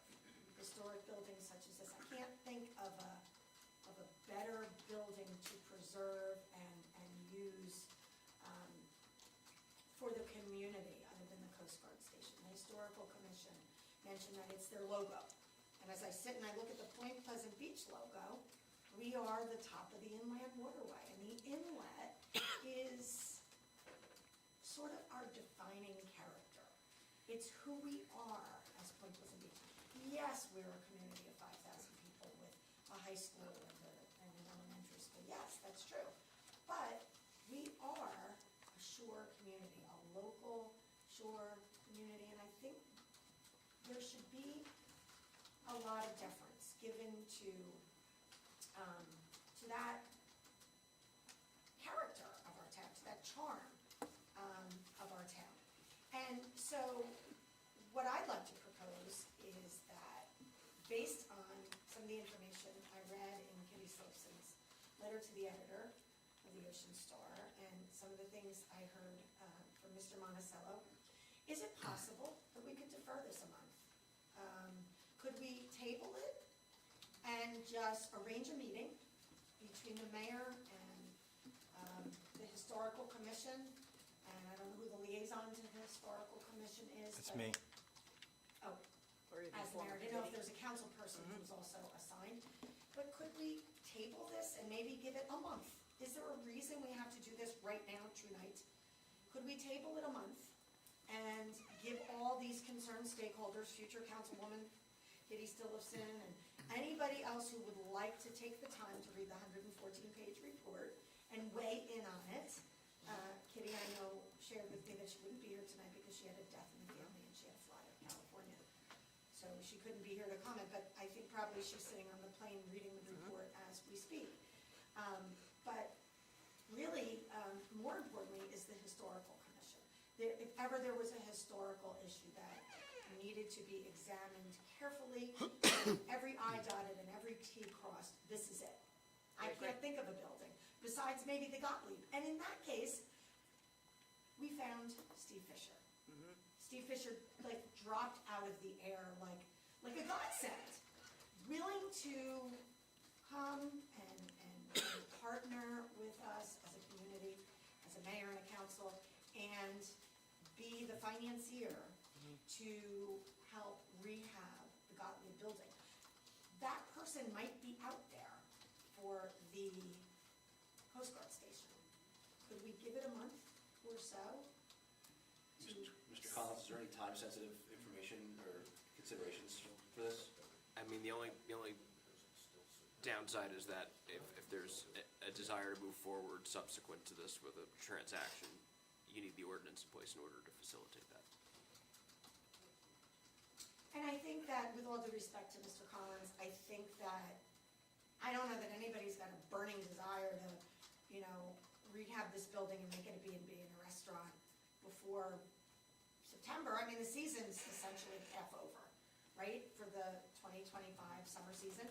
Perhaps any developer that would be looking to buy this building and make it a restaurant and a B&B might have their sights set on the summer of 2026 as an ending date to completion of their project, so that they could start, earning revenue from their purchase. But I think 1 month, given the concerns that some of the stakeholders in town have shared, I think 1 month is reasonable insofar as we table it, Mayor Vitale arranges a meeting tomorrow or the next day, get everybody on board, get Mr. Cox and Mr. Woolley and the Haydads and Mr. Monisel in a room, and let's flesh this out, so that we're really certain, and at the end of the day, it may They be. come right down to this. It might be Correct. that a restaurant slash B&B is the best use, but at least we could have these dedicated volunteers that give of their time and energy on the Historic Commission to have a say, feel heard, share some ideas, and even a month might give Mr. Monticello, Mr. and Mrs. Haydad, Mr. Cox, Mr. Woolley, time to make some phone calls and say, hey, Bayhead, you interested? Hey, Point Pleasant, you interested? What could we bring to Mayor Vitale that would be an alternative to the restaurant slash B&B? That's all I have. I have some comments. So, did anybody complain when the Gottlieb was turned over to a private entity? Because it was saved by the Fishers, but I didn't hear any complaints from the public when it was turned over to and bought by a private entity. Right, so that's a historic building, and it was turned over to a private entity, and nobody said boo. The other comment, we talk about preservation, and I think what people don't understand is we are preserving this building. Many of you probably haven't been inside the building since, who knows if ever. You're gonna drive by the building, and you're gonna see the building exactly the way it is now. So the building is being preserved. And then my last comment is about the awareness. I would love for the governing body to knock on everybody's door and say, hey, here's what we're working on. We just can't do that. The trend is when we're voting on a sensitive topic like this, literally the week before the vote, there's the Facebook activity ramps up, the council meeting's busy, and everyone's claiming that they don't know anything about it, but we've done really hard work to be transparent and to put the word out there. This redevelopment report has been sitting on our website for a month and a half, and It's not that long of a time, Mayor Vitale. but it's, and as Nick said, it's 100 pages, but the 17 pages are the most important. My point is that I don't know what else more we could do to educate the public on what we're trying to accomplish, because this has been in the governing body, this has been in the planning board. We've talked about this in every agenda, like we have the Channel Drive project, and the same thing. We hear people the week before the vote, I don't know anything about this. So if anybody has any ideas on how we could do better to communicate every little thing that we're working on, I'd love to hear that. I don't think it's necessarily always about social media. I mean, unfortunately, this town has entered into a very bad habit that everything gets litigated on Mr. Betton's each resident's Facebook page. Terrible. And that is not the way government should run. I'm sorry, but it should not. And by the way, nobody's called A me. letter to the editor saying, we have a building. Kitty did the right thing. Hold off on the plan to sell our Coast Guard station. Now, this letter to the editor was only in this past Friday. You know, maybe people who read it, might be people from the beach, might be people from Bayhead, might be people from the borough, might say, oh gosh, how could I join in on this? You know, in the borough, at the Riverfront Park, the town went to great lengths to preserve the Bennett Log Cabin, and there it sits, this historic 250-year-old log cabin that was here before any of us were here, back in the Indians' times, Even me? probably. Even you, Andy. You know, but where there's a will, there's a way, and it's not just all about, oh, you had a month. Okay. You presented this, May I make a comment, please? yeah. I don't disagree with a lot of things you say, which we usually don't see eye to eye. However, I'm being honest. That's true, fair enough, fair statement.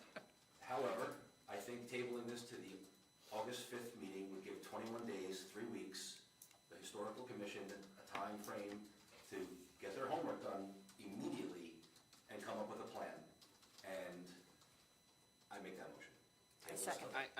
May I just suggest that we complete the public hearing Yeah. before we take Okay. any action? Tabling Sorry, Dave, I is feasible. I would just recommend that we could be able to legally say that we completed the public Okay. hearing. Right. And may I just say, I appreciate that, Dave, I really truly do, but may I just say that, let's be mindful that it's summertime, and people may have vacations planned. Exactly right. I don't know what you're doing next week, I don't know what you're doing in August, Andy, but let's be mindful that, like, if we could try to set up a meeting that's tomorrow, and we could get all these stakeholders in the same room, that would be great. I don't know how many meetings there are in August, Could it be the August 5th, or could it be the second meeting in August? I don't know, but I would just say that it really is very important to vet this through to completion, dot every I, cross every T, bring Kitty Great. Stillson in the room, let her share her thoughts.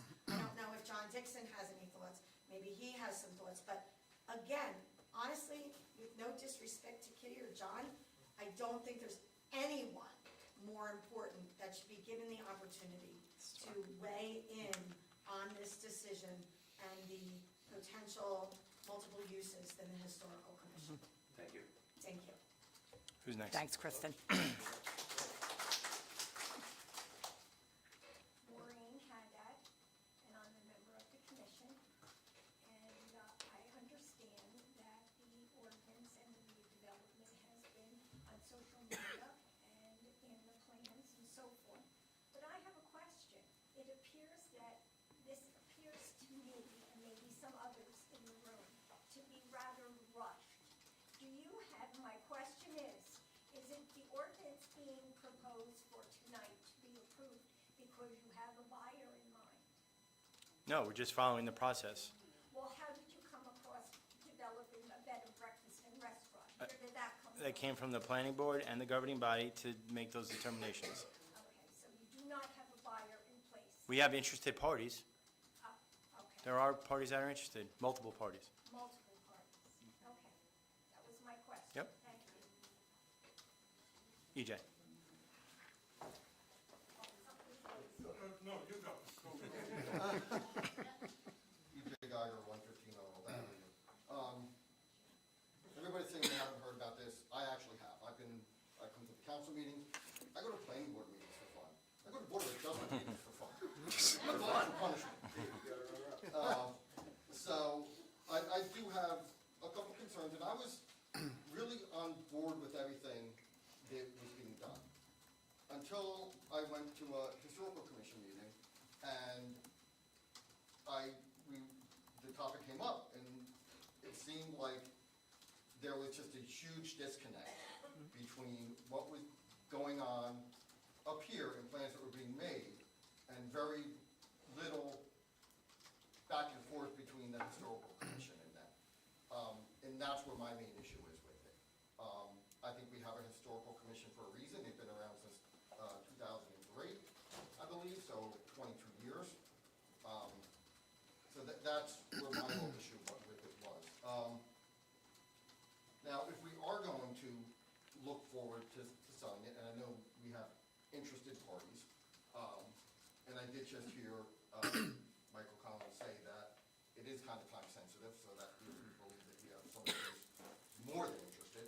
Excuse me, I just want, I never said it was time sensitive. I was asked what the implications would be if the governing body did not act tonight, and I simply said that the governing body could not act upon a sale unless until it had a redevelopment plan in place, so I did not Then say. maybe I misheard. Yeah, I did not say All that. right. So the interior status of the building, I've seen the pictures as best I could. I'm up to about halfway through that whole 114-page report.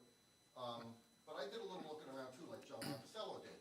And looking at the history of the museum that's in Manasquan,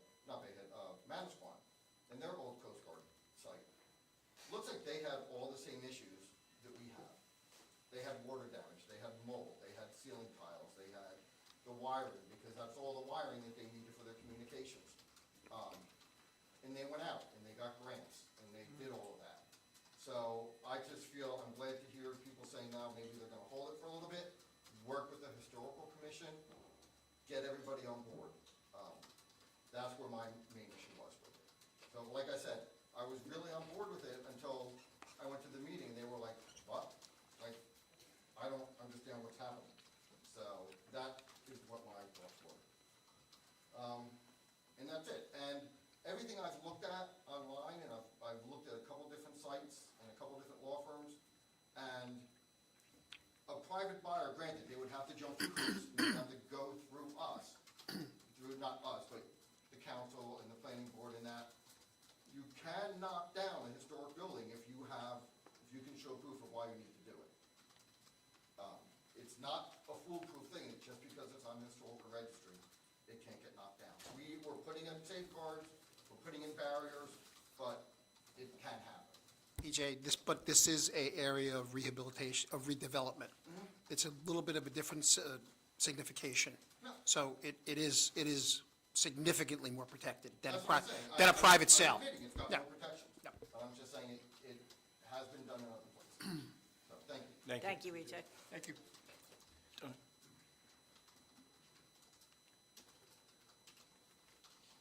I'm Tony Haddad, Haddad. I own the only bed and breakfast in town, the only one that was authorized by the town. I did that in 2006. There were only, we were pre-certified as a historic site in the New Jersey Registry of Historic Places. There's one other building that was in Point Pleasant Beach, and that was the Coast Guard Station. Coast Guard Station was not in jeopardy of being destroyed or torn down because it was protected by the state with a special designation, and I don't recall what it is, SHPO or something of that sort, that it was a protected, even though it wasn't an official site in the New Jersey Registry. Actually, I got it into the New Jersey Registry June of this year. It was not in the New Jersey Registry until I took the initiative to get the Coast Guard Station into the New Jersey Registry.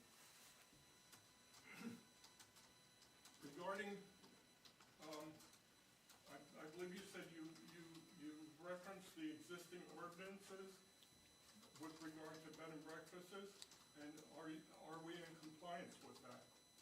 I would say we borrowed things that we felt would be applicable, and one being the fact that I guess you could not have, the rooms have their own kitchens to avoid, long-term occupancy. Well, as I recall, the ordinance was passed after we were approved as a bed and breakfast. The ordinance says that you need 2 parking spaces for the owners, plus one for each of the rooms. So, I don't know how many rooms were planned. Is that outlined anywhere in your report? It is not. Has anybody done a business plan to see how profitable this bed and breakfast would be? I heard about it a few months ago, and I was actually interested. And then when I started thinking about this, I said, wow, this doesn't make any sense. Does not make any business sense. A business person is not going to buy that building, restore it, and put in what? 3, 4 rooms, maybe? I own a bed and breakfast. Could be a restaurant. Could be a restaurant. Okay, but it's not gonna be a bed and breakfast, I'll tell you right now. Might be right about that.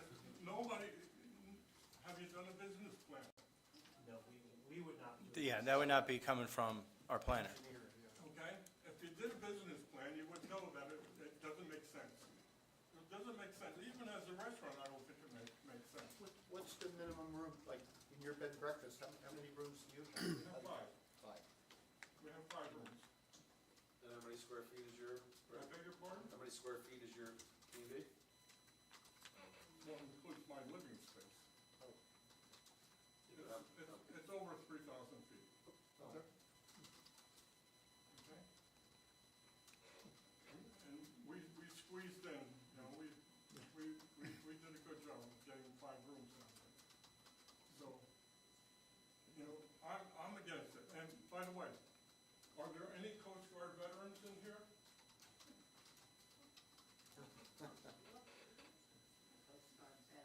I'm a Coast Guard veteran. I would love to see the building preserved and kept for public use. Okay? That's all I have. Thank you. Thank you, Mr. Haddad. Thank you. Anybody else? Hearing none. Can I get a motion to close public and adopt ordinance 2025-? Make a motion to close public, but I also make the motion. Yeah. I'm sorry. Second, close public. Okay, yeah, let's do it that way. All in favor to close the public, or do we need a vote? Aye. So the public hearing has been completed on this ordinance. Now I'd like to make a motion to table this to the August 5th meeting. I'll make a second on that.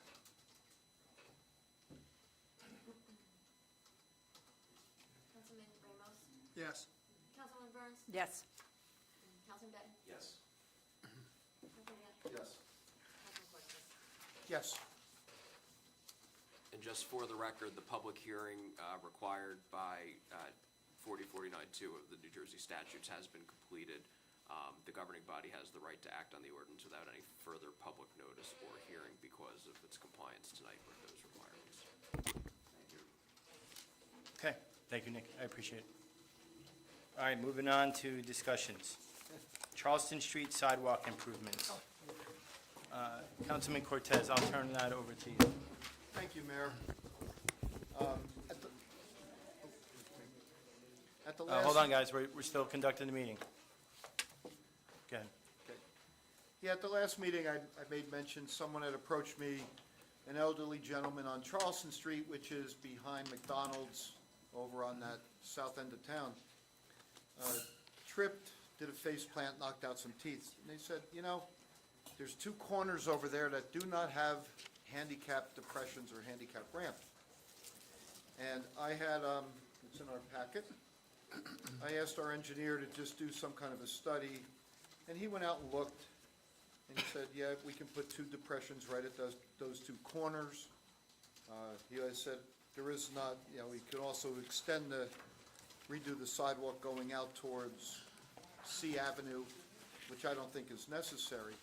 I mentioned it to Councilman Ramos, and he said, if we go ahead with this, are we gonna open a can of worms anywhere else in town? Well, I rode out the entire town, doesn't take that long. Everywhere there is a sidewalk, and we, believe it or not, have a lot of streets without sidewalks.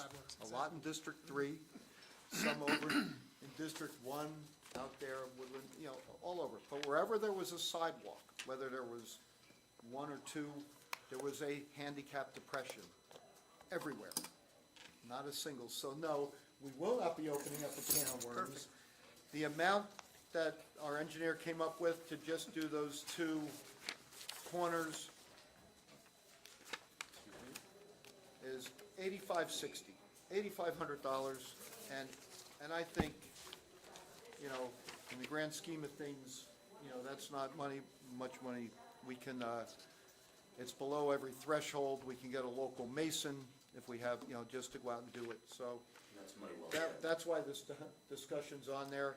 I don't know how the council feels. If they're, you know, inclined to proceed with that, I can, you know, make a motion to add it to a consent resolution Anybody object to what Councilman Cortez is asking?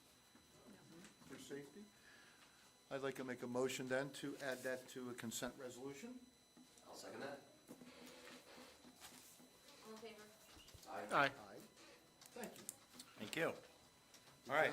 The gentleman that fell, thank you. Moving on to the tree ordinance. So, by way of background, the governing body, Borough Administrator, Borough Attorney, and specifically Councilman Cortez is the chair of liaison of Shade Tree.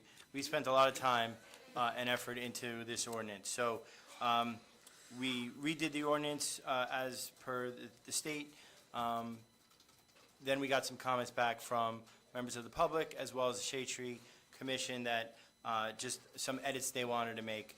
So we kind of compiled, Borough Council Collins did a really good job of compiling a memo on some of the changes that are requested. We wanted to have a discussion open to the public. The public could comment on this on the first reading. Do you want to drive this or do you want me to? Yeah, thank you, Mayor. I believe, was the red line provided? The red line Yeah, provided, so yes. just to give everyone some context, we had we met with members of the Shade Tree Commission to hear them out on proposed revisions to the ordinance. My office tried to then draft a red line consistent with that conversation that we had, which has been prepared and has been shared with the public, and this is strictly for discussion purposes only. I don't think there's any intention of introducing anything tonight. We're just trying to have a public discussion, as people on both sides of this issue have asked for. So the red line are essentially asks of the Shade Tree Commission, not necessarily a reflection on the governing body's position on any of this. And I guess the intent here is to kind of discuss, talk through some of these edits and whether the governing body wants to entertain them in the future. Right, okay. Do you have a copy of the red line? Because I just have it on my phone. I'm in the same boat. Okay, all right. All right, It's in the agenda. Yeah. Yeah, it is in the packet. just if it's, well, it's not going to be redlined here, so I'll just go through my phone. All right, so one of the first changes proposed is if a tree, hazard tree is determined to be a threat to public health, safety, and/or welfare by the borough code enforcement official or his or her designee, a certified arborist or licensed tree expert. Licensed tree expert shall mean a person who has received his credentials from the New Jersey Board of Tree Experts. Where referenced in this section, any work performed by an LTE shall be in accordance with the technical services said LTE's licensed to perform pursuant to NJSA 4515C-11. Does anyone have any issues with the term licensed tree expert?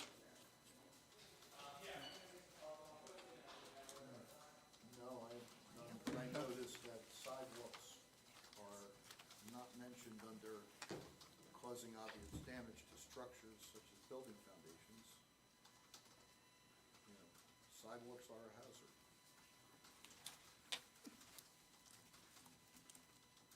Okay. Anybody else? Are we okay with the inclusion of the LTE in the ordinance? Yeah. You're talking about trees between the sidewalk and the street? Just says hazard trees. Perhaps, maybe the best thing would be if we ran through the red line, and then if there's any further comments. Then we could do that. address those. Okay. Otherwise, Another suggestion, in definitions of person, means any individual, resident, corporation, utility company, partnership firm, association, or public property holders, e.g. municipal, county, or state, with property located in the borough of Point Pleasant Beach. I guess, Mayor, I think the intent, that the suggestion is to bind the municipality to the ordinance.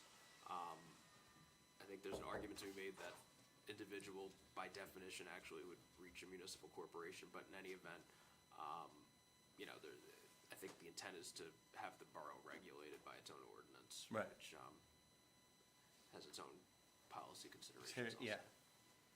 Okay. Well, Mary, oh,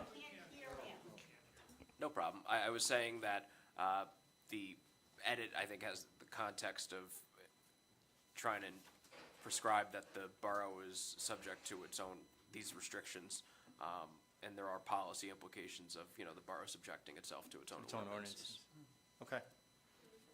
Under regulated activities, under the application process, any person planning to remove a street tree as defined as tree removal with DBH 2.5 or more, or any non-street tree, so that was struck, I have a problem with that. with DBH of 6 inches or more on their property shall submit a tree removal application to the borough. No tree shall be removed until borough officials have reviewed and approved the removal. So this is talking about any tree, not just street trees. I think the rest of the provision, the intent is to make street trees subjected to the Shade Tree Commission's jurisdiction in the subsection B, so it creates separate subsections. Non-street trees would follow the process that's in the current ordinance. Street trees would have to be forwarded by the code enforcement officer to the Shade Tree Commission for them to essentially review and exercise jurisdiction over the application. So we're making the final say with the Shade Tree Commission, not our code enforcement officer? Correct. Okay. For street trees, Correct. only on street trees. Street tree. Only, Street tree. no, hold on, if you look at Street B, trees. for street trees. Street All right, trees. we'll get to public comment in a little bit. So for just street trees. I think that the theory with this was, you know, look, street trees were always protected previously. Right. Street trees always had protection.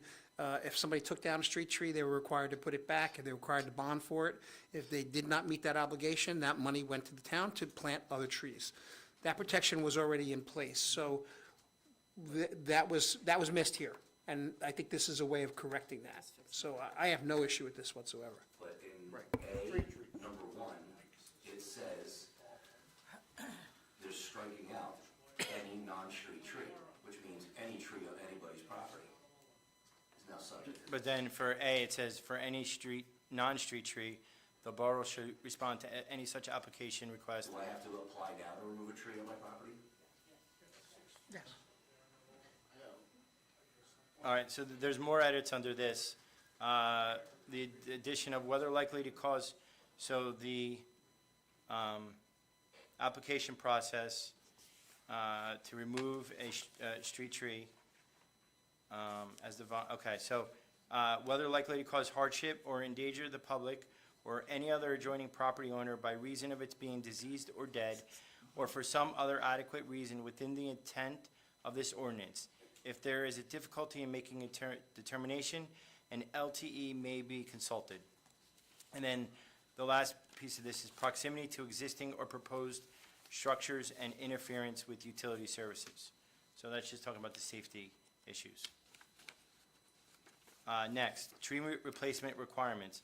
Any person who removes one or more trees, including street trees, with a DBH 2.5 or more, unless exempt pursuant to this section, shall be subject to the requirements of the tree replacement requirements table below. That was the only change there, was one or more trees, including street trees. Section 5, any person required to complete a tree replacement pursuant to this subsection shall post a bond to ensure the planting of a replacement tree consistent with the requirements of this section. Said bond shall be deposited in cash or by a bond of a licensed insurance company authorized to do business within the state of New Jersey. The bond shall be in the minimum amount of $400, as opposed to $350, which was originally there. So they want to add another $50 to the bond.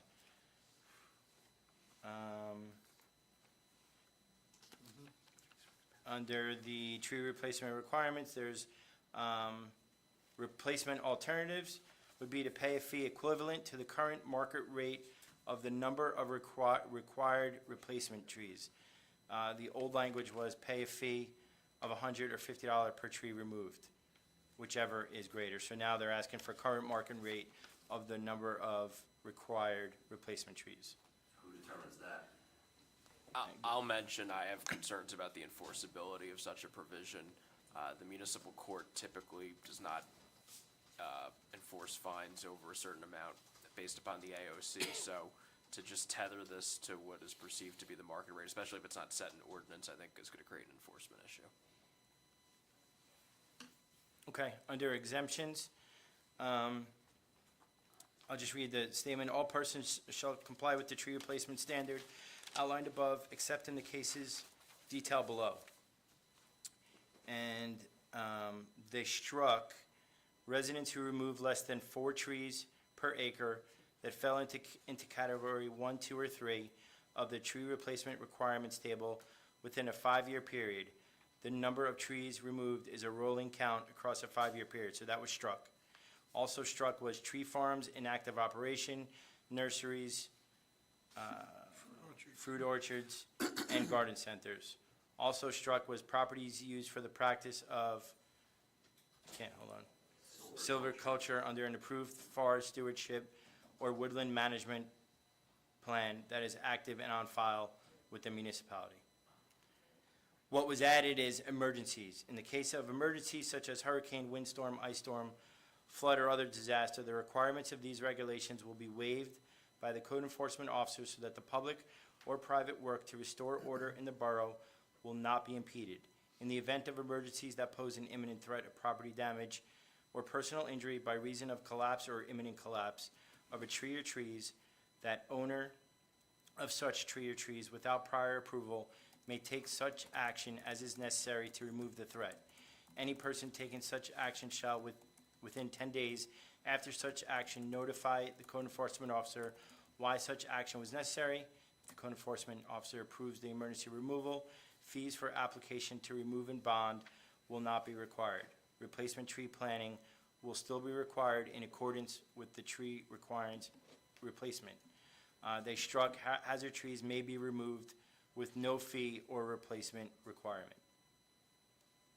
Under violations and penalties, any person who is found to be in violation of the provisions of this section shall be subject to a fine per tree removed to at least the current market cost for the number of required replacement trees in accordance with the tree replacement requirements table.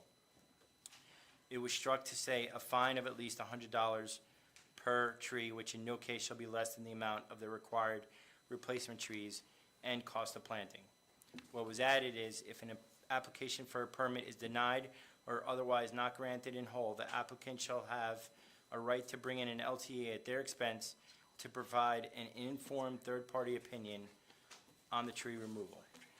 What was added is if the applicant does not wish to engage in LTE or is still not satisfied with the decision after expert review, then the applicant shall have a right to pursue an appeal in court of competent jurisdiction as permitted by law. And what does that mean? Does that mean going to the Superior Court over a tree? I mean, is that where we're at with this? This doesn't make any sense. I think, yeah, I would interpret the language that way.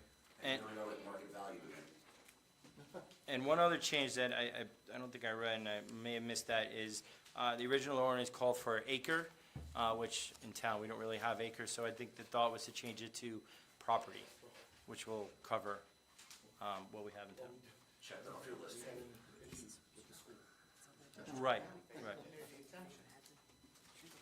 Okay, so that's all the changes that were made. I now open it up to discussion for the council. Are we okay with the changes that are made? Are we? No, I don't like the town meddling in my yard. I think street trees should be replaced, the way they used to be, granted, I think sidewalks should be added as a hazard, because the sidewalk is the hazard, the tree is the cause. If you fix the hazard and don't remove the cause, the hazard could come back, but you should replace the cause if the tree had to be removed. I agree with that. What is it, 2.5 inches on, or more, on any tree? So that means any tree on anybody's property, is that correct? No? That's, Huh? It's 2.5 for street trees. Okay. 6 inches. 6 inches on private property, anywhere on the property, side, back, front, anywhere. I'm not happy with that, even though I'm your liaison, I'm not happy with that.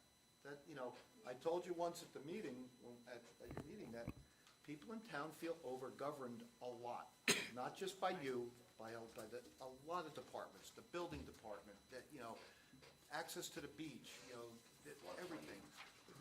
You gotta calm down a little bit. People pay taxes, they wanna do something on their property, and you may not agree with me, I'm sorry, but,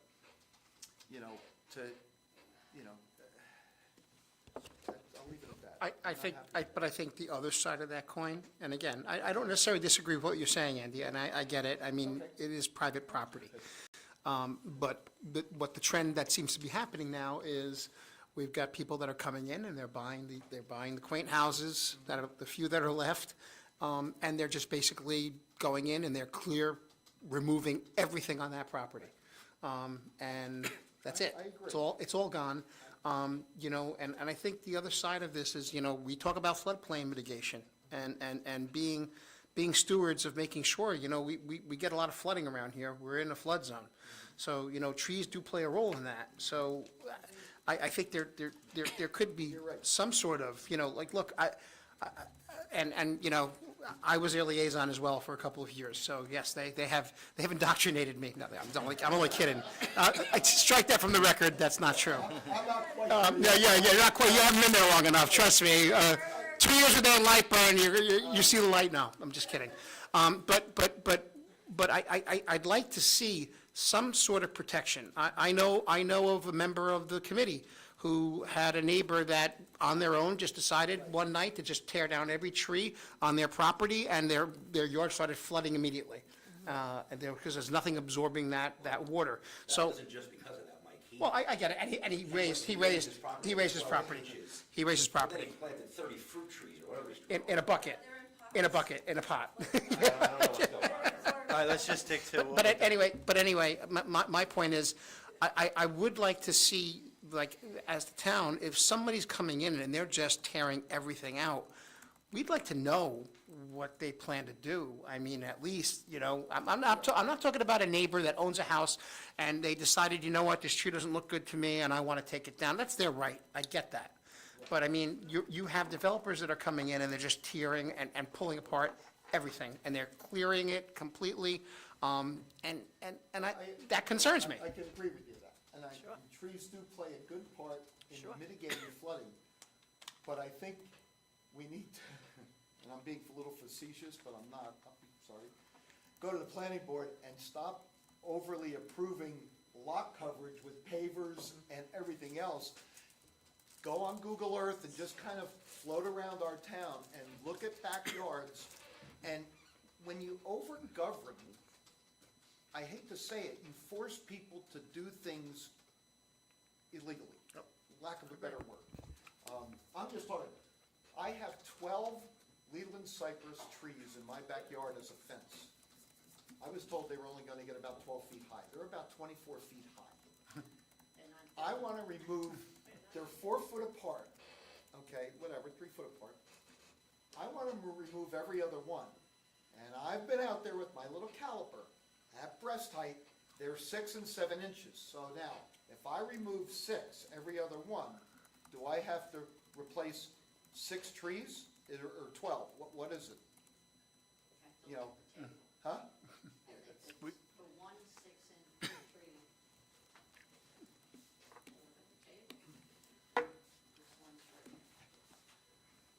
While Anne's looking up, any other? I don't think, you pay taxes on a piece of property in town. Andy, I don't know if that would be considered, Wait, we'll have to, Is that a bush or a tree? I think it's a. Well, I'm saying, it looks like a tree.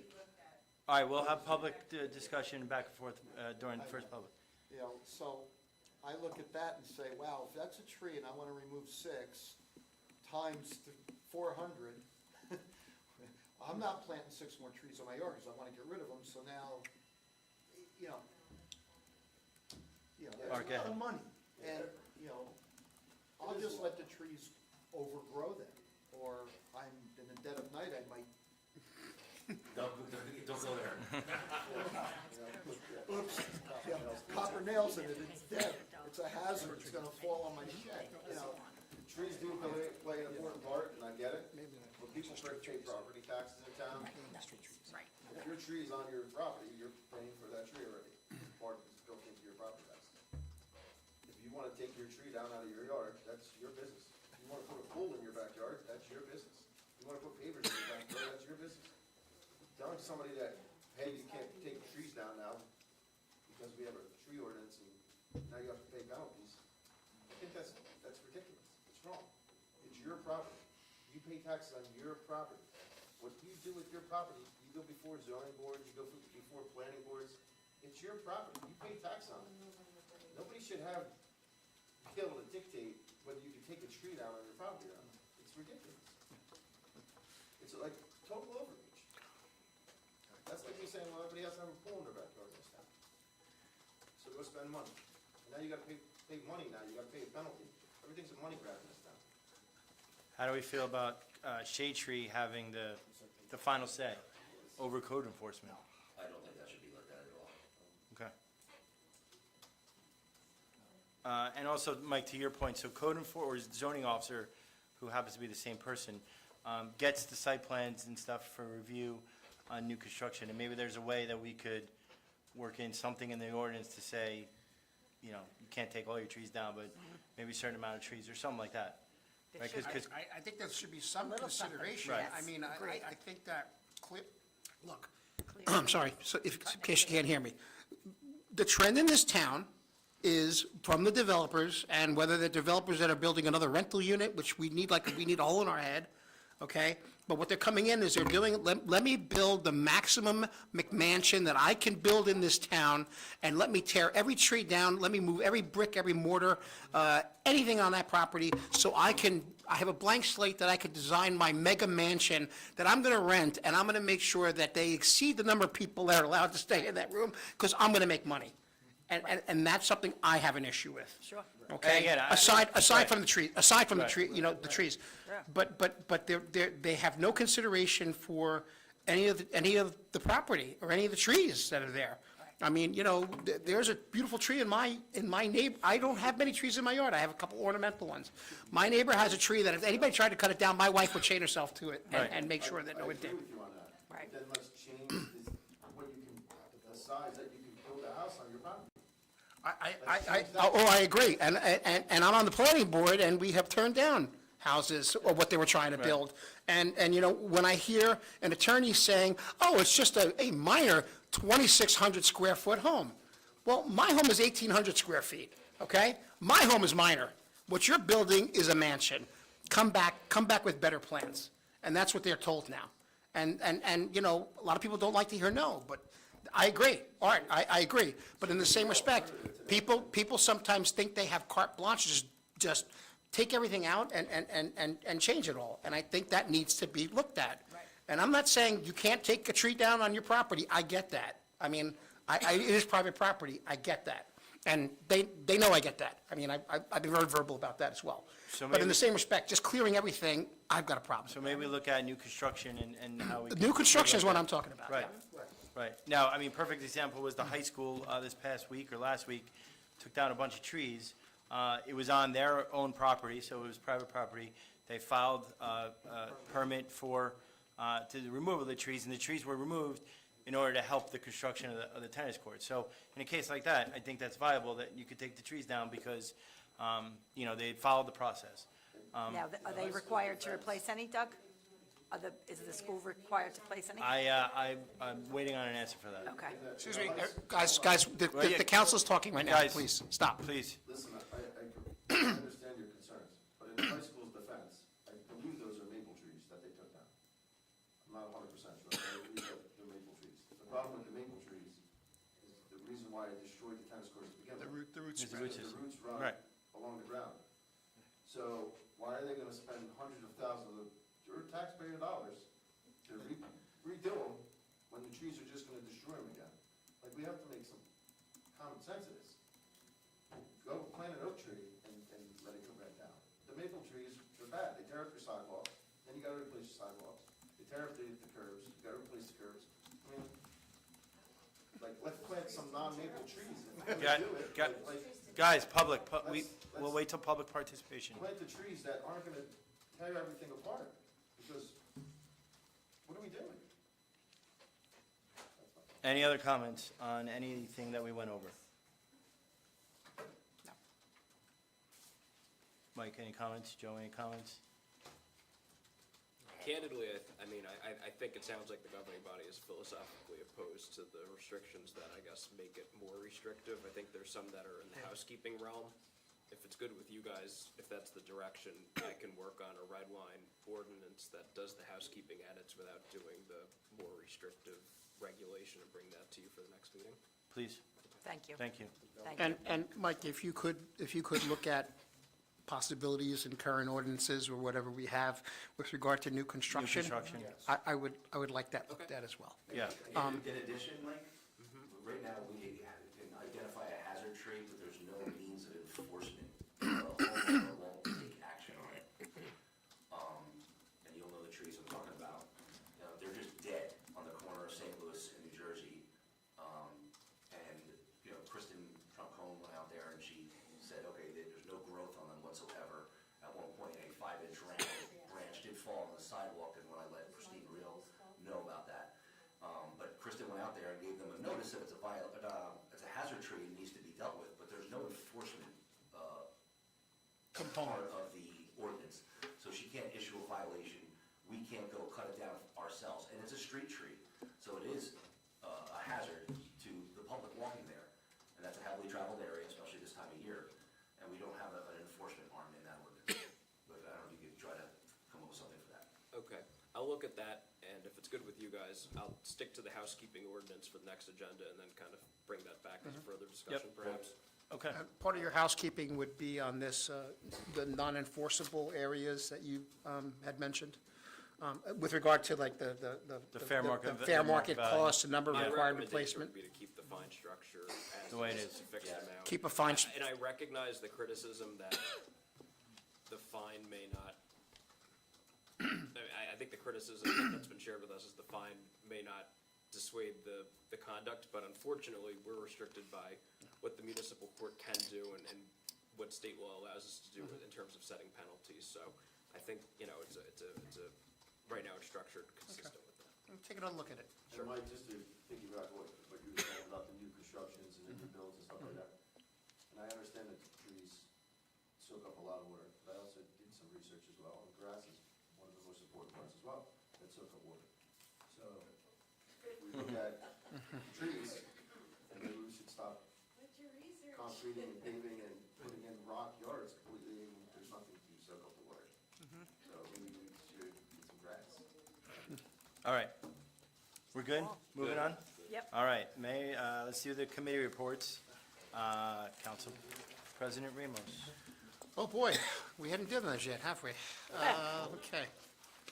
I have a few things, unfortunately, tonight. I'll try to go really fast.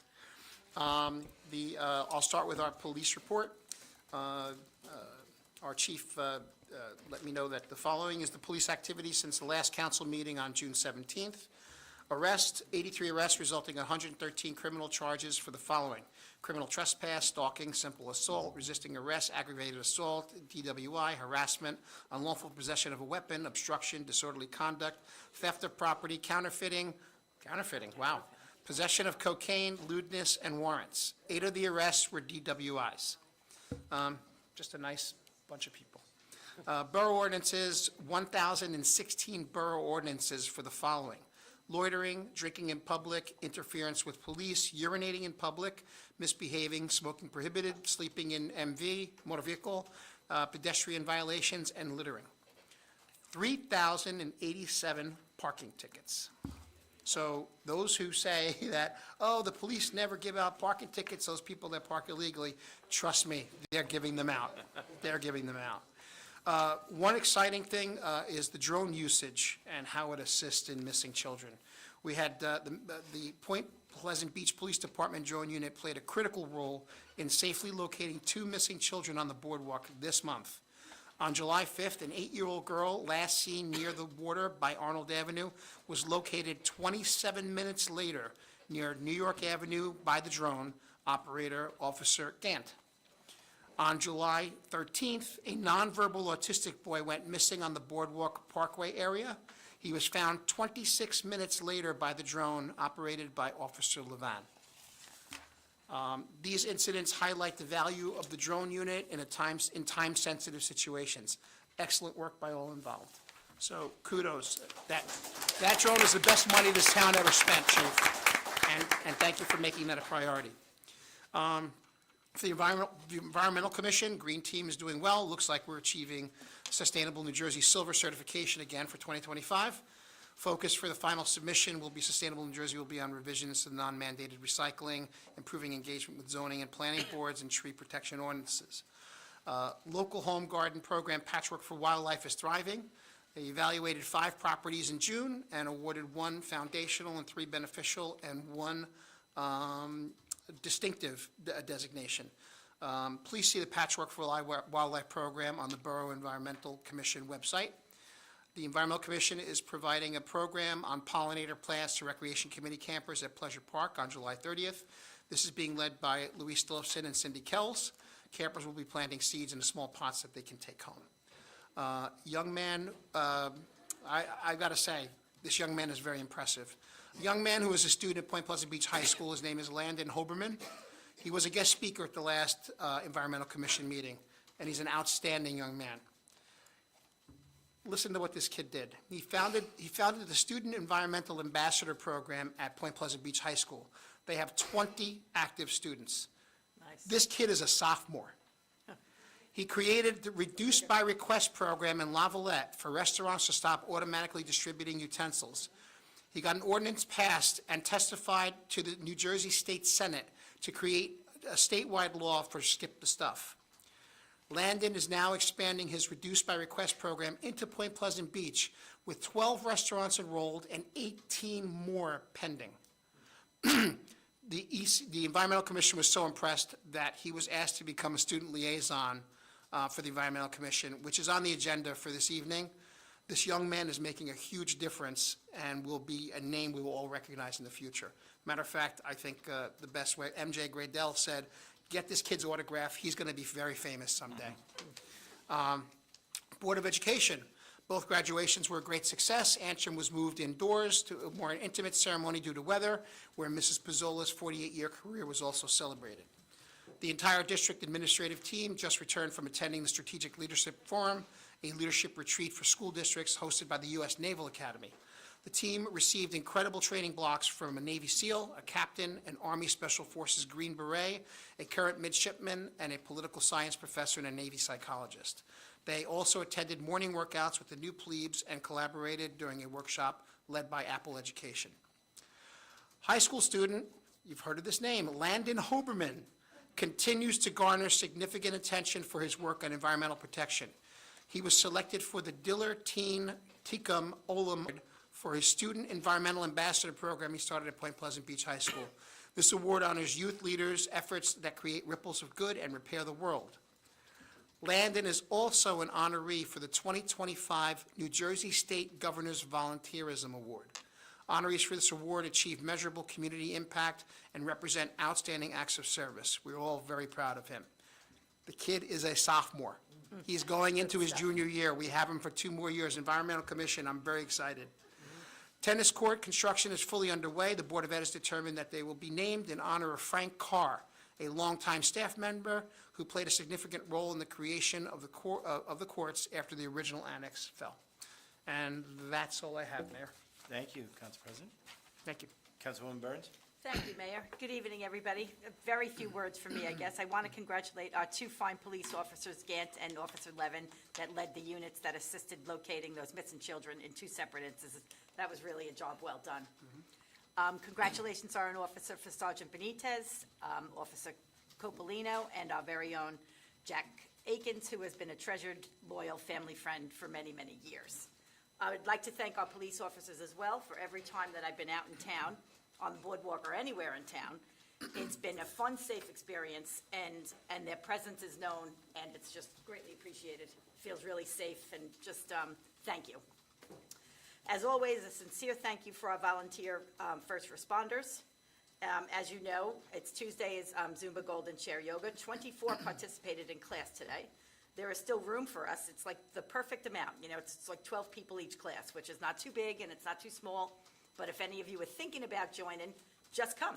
You don't have to pre-sign up or nothing like that, so it's nice and easy. Next Tuesday, we'll be holding classes over in the Arnold Avenue Firehouse because I have the Motor Vehicle Commission coming with the mobile unit, again, over at the Laurel Avenue Firehouse for next Tuesday. I did promise that I would bring them back in town. I didn't put the appointments on social media like I did last time because I had such a list to still work from. But there are appointments for anybody that has the need. I've held them, of course, until I've heard from everybody or have reached as many people as I can. So I went to that first list that I compiled first time. Please call me if you have the need. There are some appointments, and I will be trying to repeat this one more time than this summer. And that's it for me. Thank you very much. You know what, though, Joe? So I do have a couple things, yeah, but I have a few things that need some attention on the boardwalk. Okay. We need a pressure washer in some places on the boardwalk. Some of the benches where the ice cream's being consumed, they're unsightly. And some of the garbage pails are so bad that you don't even want to go and put something away in them because they're so dingy.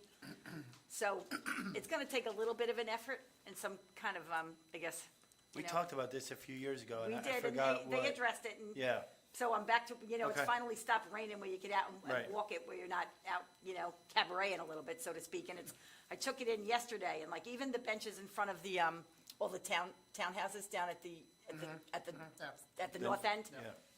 they all need some it needs some attention. And it would be, make a, vast improvement. Benches, Central as well.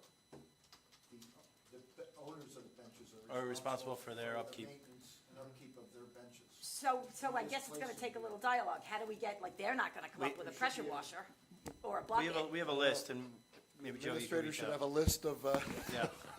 I'll look into it tomorrow and I'll get on it. Thank you, Joe. You're welcome. Inmates or security service. Good? Yeah.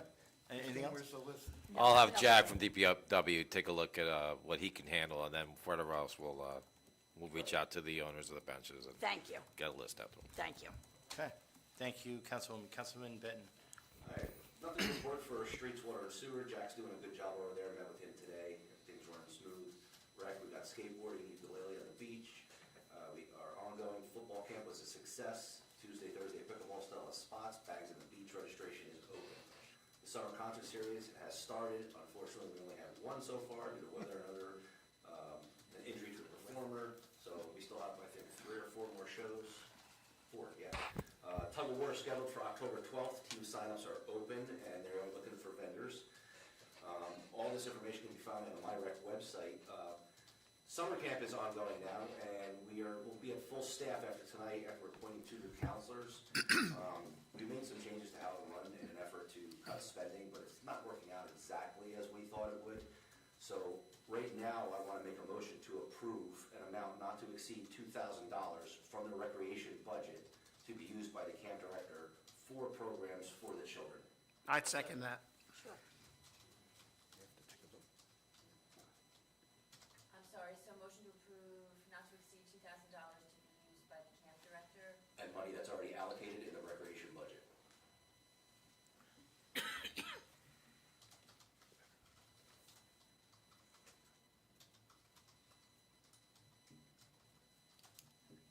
we have a second, please?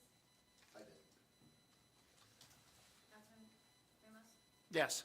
Councilwoman Burns? Yes? Councilman Beck? Yes. Councilman Gann? Yes. Councilman Curtis? Yes. Furthermore, Tulsa Towers planning is ongoing and is scheduled for the biggest public portion October 4th, hopefully kicking off with an opening ceremony around 9:30.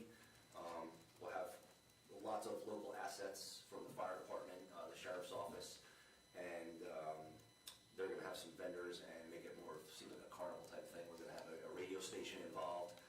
It's going to be a great event.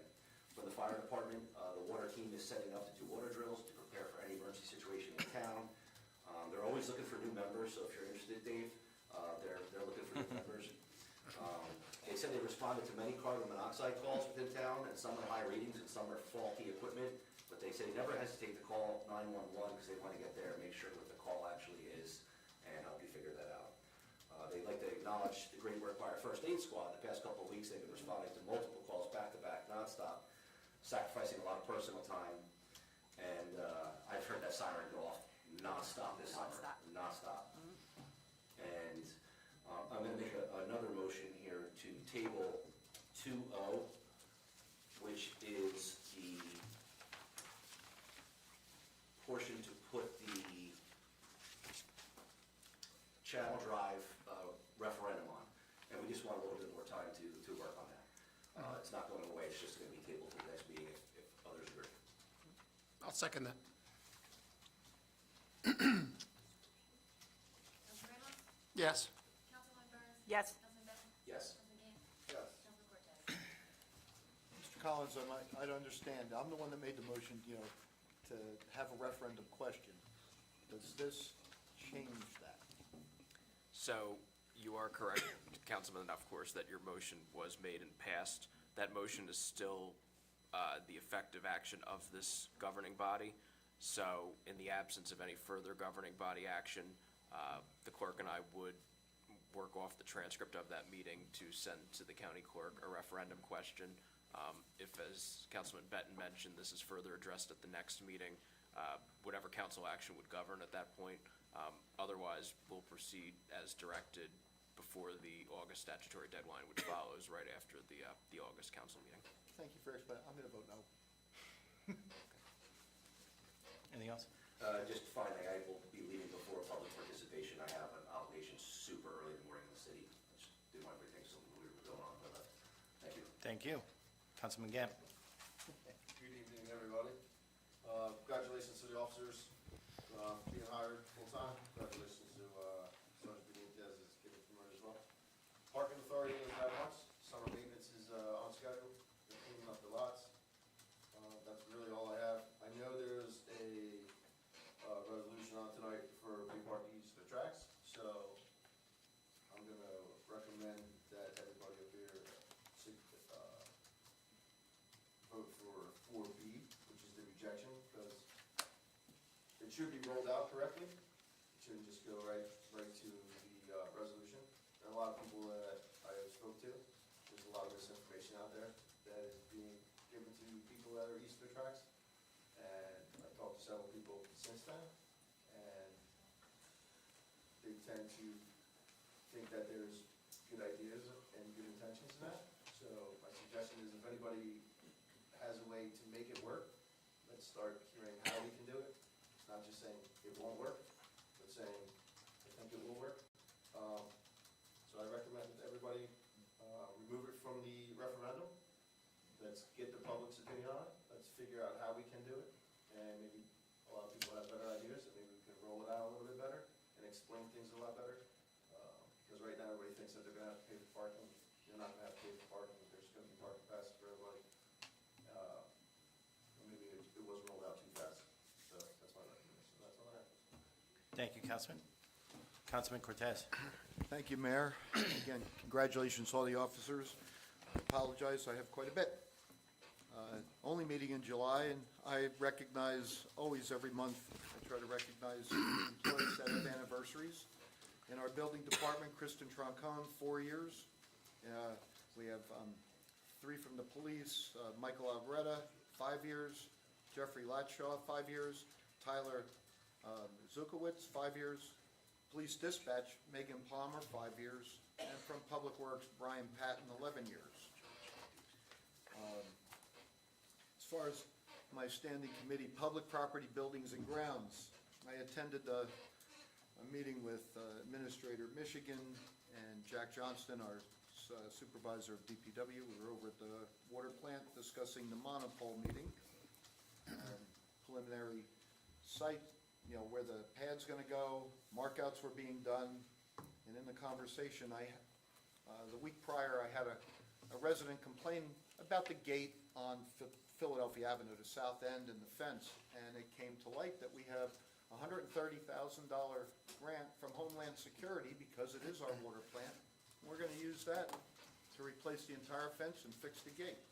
So, it's a safety thing, so that's being solved. On the agenda, you'll see 2T, on St. Thomas. They opened bids for the painting of the water plant, water tanks. Allied Painting got the bid. They can start as soon as they can on the ground tanks, and then it'll take some time until the monopole goes up and the cell towers are removed on the big tank to be painted. 1F, you noticed, if you have any questions, sprinklers, that was routine maintenance, opening, some repairs, and all the sprinkler systems throughout the town. 1S, Philadelphia Avenue paving. That is a project that I'd like to, move forward. If you've ride up and down Philadelphia Avenue, it is pretty beat up. I spoke to our engineer. That's one of the streets that does not have complete sidewalks. There's none on the north side of Philadelphia from St. Louis to Ocean Avenue.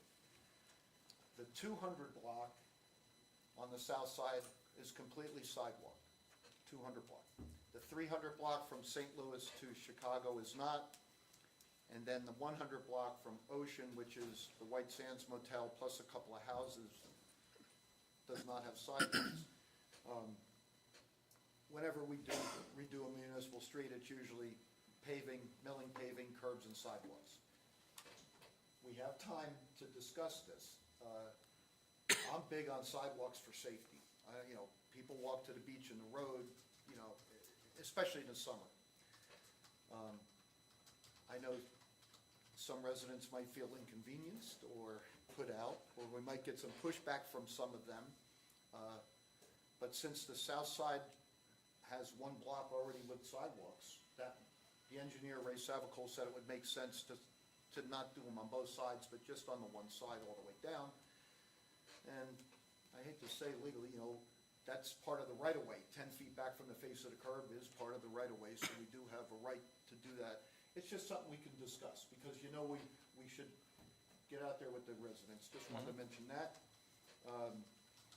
Bids were open today for the water main project on Route 35. That's something we'll be bonding for. It's got to be done before the state. What was it? It had to be in 2022.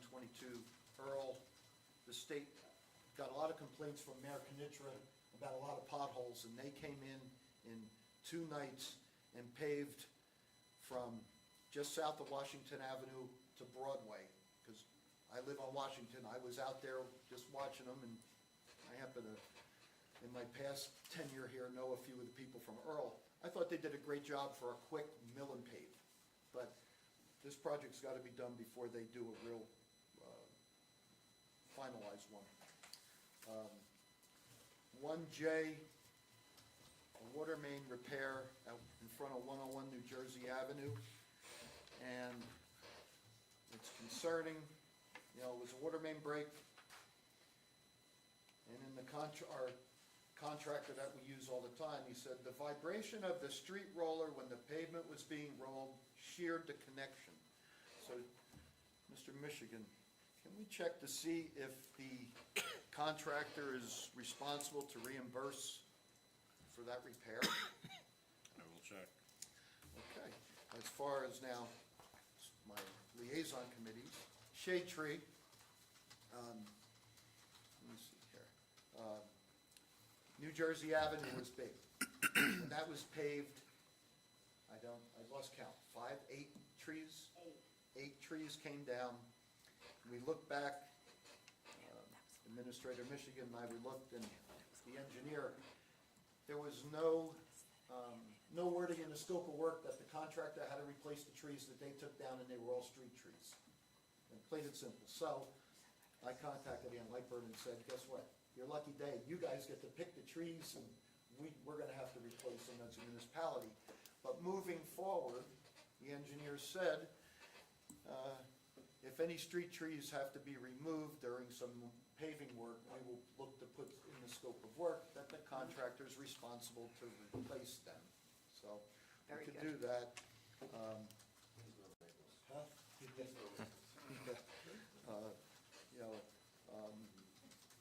So that was one big one, and we had a big discussion on the shade tree ordinance. Floodplain management. They continue to attend monthly New Jersey Coastal Coalition meetings, learning the actions and projects required to improve our current rating. Flood insurance premium rates are discounted to reflect the reduced flood risk resulting in communities' efforts to reduce and avoid flood damage to the property. Also learning what other communities are doing to reduce the risk of flooding. Learn that public awareness is a critical part of getting the information out there. They're going to please look for their floodplain management table at the Farmers Market, Seafood Festival. We'll be presenting at the non-residents taxpayers meeting. And that's all I have. Thank you, Councilman. I'll try and be quick with my remarks as well. First off, congrats to all the officers, the 2 that got sworn in, and Sergeant Benitez on his promotion. I want to thank the police, fire department, and first aid for keeping July 4th a safe and enjoyable holiday in town, even with the record-breaking people in town. It took 3 hours for people to get out of town after the fireworks. I personally watch cars until 1 a.m. on my street, gridlock. So thank you to everybody involved. The transition with Joe Michigan and Jack Johnson has been going seamless. Both of them hit the ground running, no issues. Joe and I work really well together. Jack, I email him, and within 5-10 minutes, he's got what my request done. So that's been great. The downtown kiosk, we've been talking about this for a long time now. They just laid the concrete, and they're going to install the actual kiosk in the next few weeks. We're waiting on connectivity for the internet. Basically, it's going to be an interactive board with directory of the downtown shops, and then a full calendar of events going on in town. So hopefully we could tie in, so not only the events going on through the borough, but through the schools, through the library. So that'll be good to have downtown. Farmers Market is in full gear every Sunday from 9 to 1 in the railroad lot. I've been there a few times. Ton of great vendors. The company Asbury Fresh that we brought in to manage it has been doing a great job. Very little interaction or needs from us. They've just been kind of doing their own thing. Last night, I did a Meet the Mayor event at the library. Admittedly, I didn't get to promote that on the town's social media or mine, but we had 4 people show up. It was great. It was a nice intimate setting. Kind of went over some of the hot topics, tree ordinance, Coast Guard, and some others, and then got some feedback from them. We are going to plan another one, which I will promote on October 13th from 6:30 to 7:30 at the library. For that one, I'll ask Chief Koleski and Chief John Pasola from the fire department to join me. JCP&L lights, last we've heard is most of them have been repaired, with the exception of a few where more work is needed, but both Joe and I have a very good relationship with the state and governmental affairs from JCP&L, so I'm hoping that we'll continue to turn these lights around.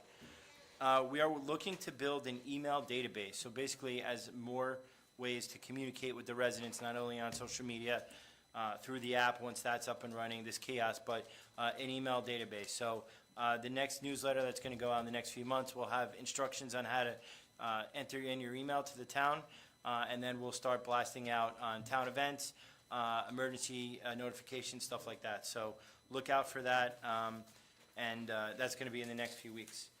Mayor's Wellness, they kicked off the summer by partnering with the Rec Committee on Pleasure Park, the summer camp program. Happy to report that we have planned an exciting and fun calendar of activities featuring our town and the groups and services here in the beach. We recruited most committees and all emergency services, the Historic Society, the PD, and some county resources to host daily events at no cost to the program, allowing the campers to learn a lot about what makes our town a great beach town.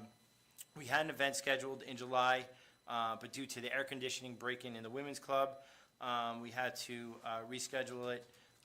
So it's now July 21st, and that's Crest Point and caregivers of Ocean County will be joining to provide information to seniors on local services. It's a free event, and lunch will be provided. Our June 25th public meeting allowed us to plan a full calendar of events for the rest of the year. We'll be publishing that schedule and get it posted on social media. Thanks to the volunteers who stepped up. We had a few new people come and join the campaign, and we're going to do we're going to try and do programming for all ages, so we do have some senior activities scheduled as well as other activities throughout. So we'll be posting that schedule shortly. The governing body will be voting on the BID, the Business Improvement District budget, during the August meetings. The BID board put together a public statement, which I'll read.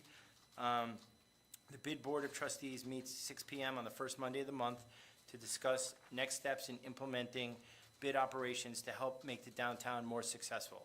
The programming proposed will allow the 4 pillars of the Main Street America model: organization, which helps build partnerships among stakeholders in the community; promotion, which positions the downtown as a vibrant center of activity; design, which enhances physical appearance and helps create a sense of place; and economic vitality, which strengthens and diversifies the town's economic base.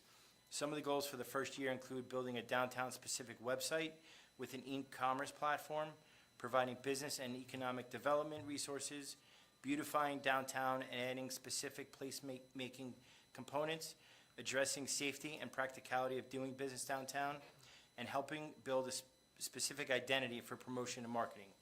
In order to do so, the state's enabling statute allows for the imposition of an additional tax assessment. The bid board has decided on a 1.5% assessment on the net property taxes for eligible properties. These are specified in the establishing ordinance 2022-16 as commercial properties and residential of 5 or more units. Of the 1.543 million collected in 2024, this would amount to roughly $19,300. This assessment would need to be levied by ordinance. The BID's Board of Trustees understands the current economic atmosphere and the challenges business and property owners face. In levying this assessment, the BID intends to vote on approving the 1.5% at our next meeting on Monday, August 4th at 6 p.m. here in Borough Hall. As always, the public is welcome to attend and ask any questions during the public participation portion of the agenda. So the bid has been in talks for a few years. There was some delay in getting some of the paperwork done, but we're finally excited to start making improvements and making a difference downtown. And then finally, 3 library events. Wednesday, July 16th, from 3 to 4 is Experiment Lab with Science Heroes. Thought experiments, teens work together to investigate exciting science concepts. Monday, July 28th, from 7 p.m. to 8 p.m., an evening with James Dalton. Point Beach native James Dalton will perform his repertoire of covers and originals. And then finally, on Tuesday, July 29th, from 2 to 4 p.m., New Jersey Snakeman presents Tropical Birds, a live animal show for ages 5 to 12, and registration is required. And that is all I have. Joe, welcome to your first administrative report. Thank you. Real quick, because it's obviously a late meeting. But I just want to give you an update on the fountains that supposed to be going in at the Lake of the Lilies. We're waiting on JCP&L for a while to meet us at the location and discuss where the safe spot would be for the electrical panel that has to be installed there prior to the fountains coming in. We finally did have that meeting. Happened about a week ago. Ray Savicool, our borough engineer, was there. Met with the JCP&L reps. They approved the area, discussed the install. Next step now is to reach out to the vendor and get the fountains on order. So we will start seeing some progress. So the project hasn't been forgotten about. JCP&L was a little late to scheduling a meeting with us, but from our relationships with JCP&L now, we were able to get the meeting. I recently attended a Barriers Island Mayor's Consortium meeting and listened to a presentation of stormwater management issues facing the borough of Point Pleasant Beach and other communities on the Barrier Islands, with the new DEP new guidelines being discussed. All Barrier Island communities are working together to mitigate some of these issues and working together if funding is needed with grants or other shared service agreements. So the goal is DEP is coming in with some new guidelines. Nothing has been set in stone yet, but all the Barrier Islands are going to be affected by it. So we're meeting together to work together and see where we can have some shared services and funding if need be to tackle any and mitigate any problems. And just finally, I was probably a borough administrator for about an hour, but we had a power outage a few weeks back during a pretty substantial heat wave. I just want to thank our Office of Emergency Management Coordinator, Guy Dempsey, Police Chief Bob Koleski, Fire Company First Aid members for their immediate assistance in setting up a cooling center that day and assisting our residents during the emergency. They all did a great job, came together, and thankfully it wasn't a prolonged power outage, but it was certainly was toasty when that power is out. So thank you all. And that's all I have. Thank you. Very good report. Eileen. Thank you. There were some changes posted online to the agenda today. They are reflected in the agendas that were on the table there. Also, so today, the June 17th executive session minutes were removed. The Charleston Street sidewalk improvements are added as item 2B. And of course, the ordinance 2025-17 was tabled. That's it. Okay, thank you. We'll open up to first public participation, so anything on the agenda or the tree ordinance, or even the Coast Guard discussion, anything on the agenda and ordinances on first reading, it's a 5-minute time limit. Okay. And state your name and address as well. If I could just mention too, for those of you who are going to come up and speak, my phone has blown up by several residents that's asking if you could please speak directly into that microphone, because I'm having a very hard time hearing what you're saying in that microphone right there. My name is Eric Seberg. I live at 128 Randall Avenue. I am applying, once again, I did this 10 years ago, for a block party. We did a very successful block party. We had about 160 people there. It was right after Superstorm Sandy, so it was momentous that we all came together. And I turned 50 at that time. I just turned 60. So I'd like to do it again. Don't know how many more I can do. I just got the approval from the chief. So I didn't have any problems last time. It was wonderful. We had Big Orange Cone, Dog Voices, 2 guys from the Nerds. We had Dunk Tank. We had 17 chafing dishes. We had Point Lobster set up there. And Reed was there, a little tipsy. Lot of guys were a little tipsy, you know what I mean? You can recreate that, Mayor. Yeah. The police department was fantastic. I did get charged for extra 15 minutes because we were taking down tents and stuff like that. So O'Hara, Was that you? No. But I'd just like to, get the approval to do this again. And I believe it's on the agenda Yeah, it's on here. the Yep, agenda. okay, I thought there was okay. a minor adjustment to that, what? if I read- think when the chief and I spoke, we just want to make sure that there's, access to Broadway Bar and Grill as well as the marina across the street. Well, last time Linda diverted the traffic right through, and she has no problem again. with Okay. that, Because, her participants are coming down. Okay. Everything is, I have security there, we have bracelets and stuff like that, so it's just very, very organized. I was in the bar business, I owned 6 bars Okay, throughout my life, so it was always very, very, very structured. okay, And when I tell you, I tell the people, 9 o'clock, get in your houses. perfect, It's a 9-hour function, don't wake up anybody, go inside. right. So everybody understands that once the police leave and everything is down, shut That's your it. mouths, Right, go inside. okay. Are the other 7 siblings that you have joining you? I got my 2 right here, that are from Morristown and Whippany. But they own houses on Randall Avenue as well. Yeah. Anthony's here, Jerry's here, a lot of my neighbors couldn't come because it was only a little time that Eileen actually was kind enough to put me on schedule. But I would add a lot more, like I did last time, I had 25. I don't foresee a problem. Have Yeah. fun. I appreciate it. You just have to invite everybody here, Yeah, though. what time should we be there? Again, the last time we did this, we actually had a softball game to raise money, and we donated that money to the Little League. Oh, wow. Oh, Yes, so, we did that, but I can't get in touch with anybody to use the field. I don't know who to call. I'm on the board of the Little League, so why don't you reach out to me and I'll get you Okay, the right contact. We were there from 9 AM until 11. Okay. And then, everybody came to start setting up the tents and blocking the street and stuff like that. Yeah, send me an email, 2 hours and, a day. yeah, and I'll help you Okay, coordinate. Thank you. All right, Thank you. yep, okay. Did you guys voting today? We'll vote after we're done, yeah, Oh, so stick around. I didn't get any documents because I got here late. Can I get a copy of everything? Whatever's out there is all we have, yeah.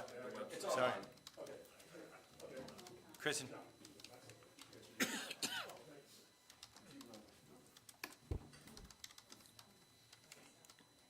Kristen Hennessy, New Jersey Avenue. Thank you for tabling the Coast Guard Station item. I appreciate that decision and that you would all give the time to the Historical Commission and anybody else that wants to participate. I came tonight for this reason. Last Wednesday on July 9th, I came around the corner where I walk my dog every morning, up Gavin Avenue, around the corner of Trenton, around the high school. And almost wanted to vomit. 5 big, beautiful shade trees gone, decimated, with complete disregard. I immediately texted Councilwoman Burns, Councilman Gann, Councilwoman Testa, and Councilman Cortez. I didn't even know who the liaison was, and I found out that it is, in fact, Councilman Cortez. So many questions, more questions than answers. But there's an old saying, just because you can doesn't mean you should. And while I recognize that someone mentioned, oh, that property belongs to the high school or the school. Well, we are the school. We are the community that pays to support the school. So we are the school. The school isn't its own entity. And while I appreciate the revitalization of the tennis courts, I don't think the trees needed to be cut down. I think there could have been a way to do that with some careful thought. And again, communication. Just like this group didn't communicate with the Historical Commission, the school did not communicate with the Shade Tree Commission. I spoke to Kitty that morning. I spoke to Ann Lightburn that morning. I was so upset. And Kitty said, there's a this and that of a plan, and they could have worked the tennis courts around the trees. By the way, Councilman Gann mentioned that the trees were lifting the tennis courts. Well, I'd like to see the photos that the trees were lifting and damaging the tennis courts, because I respectfully disagree. While I have examined those root structures, the roots are not even lifting the sidewalk. Okay, so I don't know how they were lifting the tennis courts, because they're not even lifting the sidewalk. That's a whole nother issue. You know what, the trees are gone. The last thing I wanna see is to come around the corner next week and see all the trees on Trenton Avenue in front of the front door cut down, and maybe even the trees on Bay Avenue. There's gotta be better communication. Just because it's school property, the school should be aware. Shame on Superintendent Smith and Business Administrator Savage. They know that we have a Shade Tree Commission. They couldn't have at least spoken and communicated and collaborated with the Shade Tree Commission before just hacking down those 5 trees? By the way, while it was important to them to take down the trees to preserve their tennis courts, it upset everybody in the neighborhood, because I've spoken to Mary on the corner, I've spoken to Michael, who lives on the corner, I've spoken to Mike, that lives next door to Michael. Everybody that lives in that neighborhood is upset that those trees came down. So while you may have thought that it was a good idea, and I can do whatever I want on my property, well, first of all, it's our property. The school is our property, just like this building that we sit in. This is town property, it's our property. The neighbors are very upset about it. They feel like taking down those 5 trees was unnecessary, and it was done with willful disregard, and it could have been done a different way, while to still preserve the tennis courts. I approached the foreman of the job and I said, whose decision was it to take those trees down? He said, the school took them down. I said, why? You know what his answer was? Probably because they didn't want the maintenance crew to have to rake the leaves and clean up the leaves off the tennis court. That doesn't sound like roots lifting. He didn't say anything about roots lifting. He said the maintenance crew at the school probably doesn't want to have to deal with cleaning up the leaves. That is not a good excuse to take down 5 big, beautiful, healthy trees that provided shade on that corner for people like myself that walk up Gowdy Avenue where there is no shade, come around that corner, and that corner provided a nice amount of shade. I think there should have been more thought. I think that we have to start to communicate.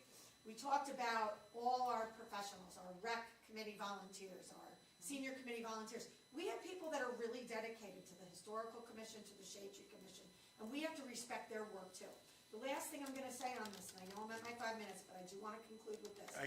Kristen, it's a long meeting, it's 5 minutes, I can't give There's you, rules for a reason, and to say, Kristen. just because we Kristen. own, I can't give you more time, okay, I'll continue during the I'll take my extra 3 minutes during the last part. good. Hey, Chris, just to respond to you on that, I said if they are maple trees, that I wasn't sure, but if they were maple trees, one of the reasons is probably why they got rid of them, is because the roots run on it.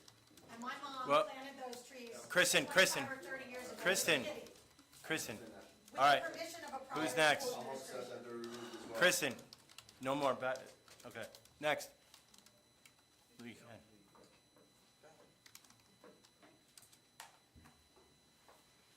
just wanted to just state your name and address. Come up to the microphone. And come up. Lee Kelly, 407 Washington. I've been here 63 years, and I just want to caution you on, I haven't had an opportunity to look at but trees, Washington Avenue, as Andy would have, the trees were destroyed on Washington Avenue. We had a tree line street all the way down to 35 northbound. It was destroyed. It was destroyed by Point Pleasant Beach. Point Pleasant Beach put in sidewalks. Mandated sidewalks, we put in sidewalks, the trees had to go.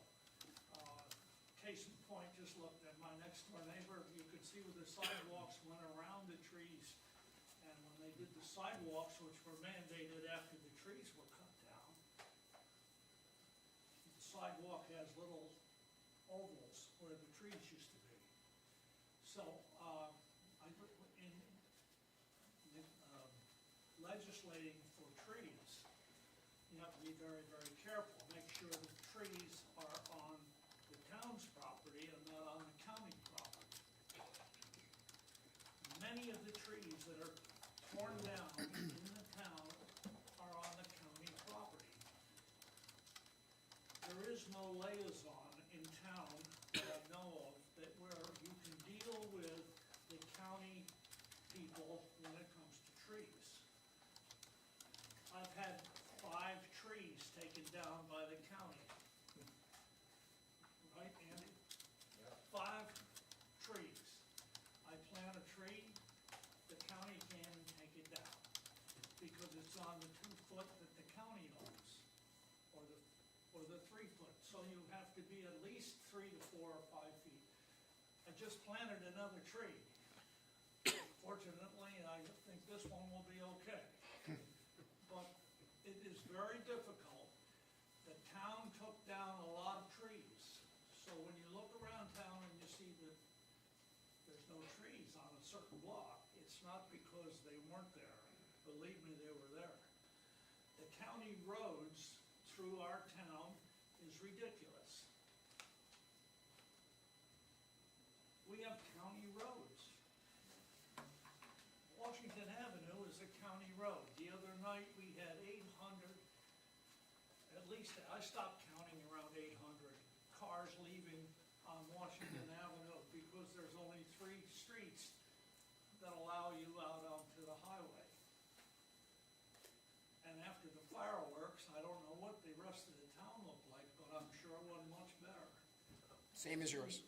800, 900 cars in a couple of hours coming down your street. The county roads in our town are neglected. Take a look. Andy will tell you, I can see 6 layers of concrete, or of macadam, I'm sorry.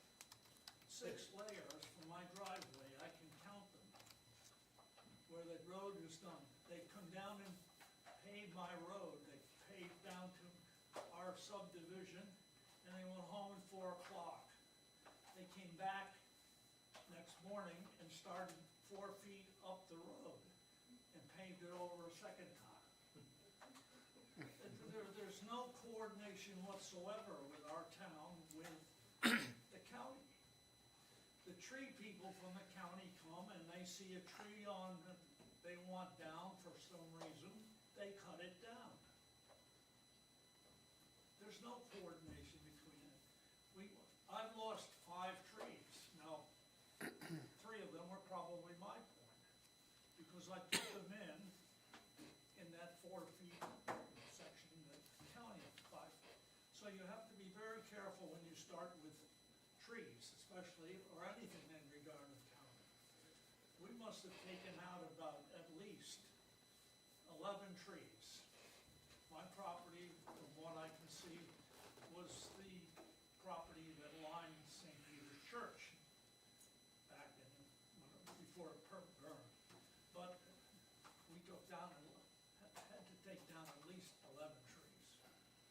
So we had to take them down in the back. Some of them are still in the backyards of other people's, I don't know.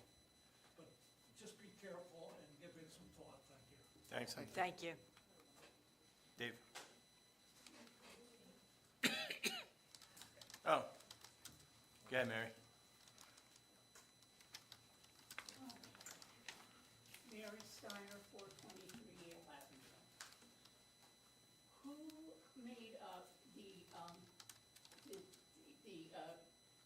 thing saying the size of the tree and how many you have to plant? I believe that was the Shade Tree Commission? No? Oh, so is this state? The DEP model ordinance. So it's DEP. And that was, you have to do what they said? Yes. Okay, my tree is 35 inches in circumference in the front yard. It's dying. I can't plant as many trees as you say. The trees you're talking about are on my property. Yeah, huge. I can't do that. And when you took your tree down, how much did you pay the arborist? For my tree in my backyard? Yeah, I believe it was $800-900, something like that. yeah. So, my tree that's dying in the front yard, I have to pay an arborist when it's eventually absolutely dead to say that it's dead? And I truly think that, you are talking about, you be really careful about giving somebody total control in this town, okay? No. Thank you. Thank you, Mary. Dave? Dave. Okay.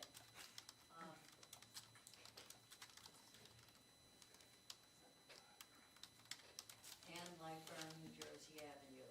First of all, I appreciate the discussion on the tree ordinance. I appreciate your including some of the requests that we made. And I hope this council, in their wisdom, would help protect trees in the town. And some of the misunderstandings, Mary, if you took that tree down and you needed to, the state made this table for trees. Nowhere does it say the trees have to go on your property. So what they're trying to do is to have no net loss, especially with big trees. So they're trying, the town will get the money and they can put trees somewhere else, or we do grant trees. We planted a tree at your property. So it's trying to maintain a tree canopy in this town, and I think it's pretty important. And the state is the one that's making this on private property. And we clearly support it because we see what Mike is seeing, we see it in our neighborhood, just destruction of trees, barren streets. And so I'm appreciative of any of your support that you can give for protecting trees, especially larger trees. And the other thing that it's only trees of 6 inches. So any small tree is fair game on your property. There's no regulations or anything. Okay, I think it's a fairness thing. Thank you. Thank you, Thank you, Ann. Ann. Dave?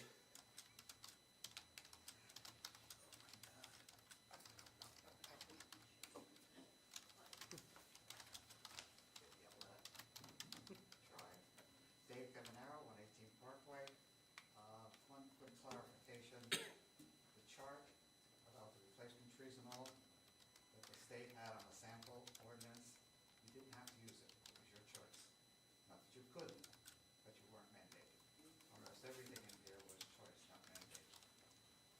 Just to go over some things that you said, for clarification. One of the requests for the shade tree was to eliminate the exemption for residents of 3 trees over a 5-year period. Okay. I'm hoping, like Councilmember you said, I'm okay because they took away the per acre. That was a different section of the ordinance. Okay.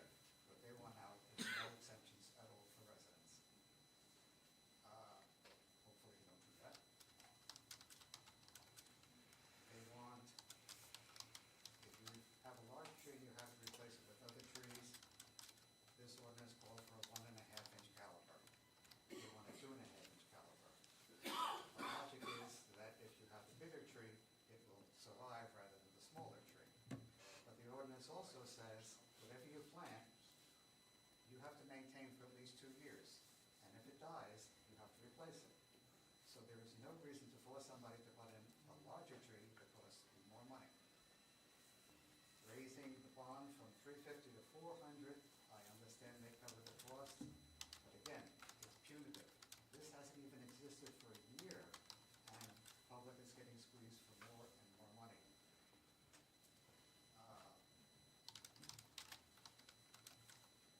The removal of, according to this, a 2.5-inch to 6-inch requires permits. So it's not just a 6-inch tree. Sorry, the brain just went dead. Happens frequently. It's a time factor. If I laugh, I'll pass out from lack of oxygen. Asking people to pay the market rate, aside from the attorney's comments, which I agree with, again, punitive. I think every committee, every commission that exists in this town should exist primarily for the benefit of the people of Point Pleasant Beach. So another question for you, which is more important, a tree or a resident? And I'd ask you the question, but I don't want to put you in that awkward position, but just keep that in mind for whatever you draft in. When it does come time to draft, Councilman Ramos had a great suggestion. Put the ordinance on the table before it's finalized, let the public see it, comment on it, so you get the good and the bad news before you advertise and go crazy and spend a lot of money. If everybody will be happy, God willing. If not, you can make the changes and save a little bit more money. Otherwise, I think I'm just about done. Thank you. Thanks, Dave. Thanks, Dave. Oh, go ahead. I'm sorry, the brain just went dead. Okay. The high school did contact the code on the trees. I forgot what the other thing was. They'll come to me. Thank you. Okay, thanks. Who's next? All right, hearing none. Can I get a motion to close first public? I'll make that motion. Second. All in favor? Aye. And then, can I get a motion to adopt consent resolution 1, 2, 3? Mike, how are we doing with consent resolution 4? Is that separate? Yeah, we could do it. Separate, all right, so 1, 2, and 3. I'll make that motion. Second. Councilman Ramos? Yes. Councilwoman Burns? Yes. Councilman Benton? Yes. Councilman Gann? Yes, I need to understand. Okay. 3B, 3D, 3F, 3G, 3H, 3J, 3K, 3L, 3N, 3O, 3P, and 3Q. Okay, so I'm just gonna read it back. 3B, D, F, G, H, J, K, L, N, O, P, Q. Right. Councilman Cortez? Yes. Okay. So now, consent resolution 4, how do we do this? Just take a A or B vote? I would suggest perhaps a motion could be made to adopt the resolution that's preferred and to not advance the resolution. The resolution, that's not okay. preferred. Do we have a motion for a preferred resolution? I make a recommendation for 4B. I'll second that. So a motion to adopt 4B and to not adopt 4I.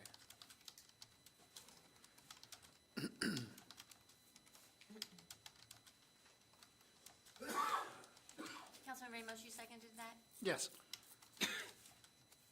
Councilman Ramos? Yes.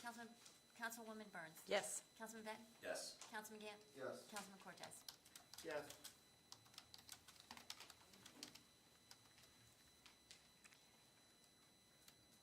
And then, so we have 2 more ordinances on for first reading. The first is bond ordinance 2025-18. An ordinance of the Borough of Point Pleasant Beach in the County of Ocean, New Jersey, providing for various capital improvements and appropriating $1,575,300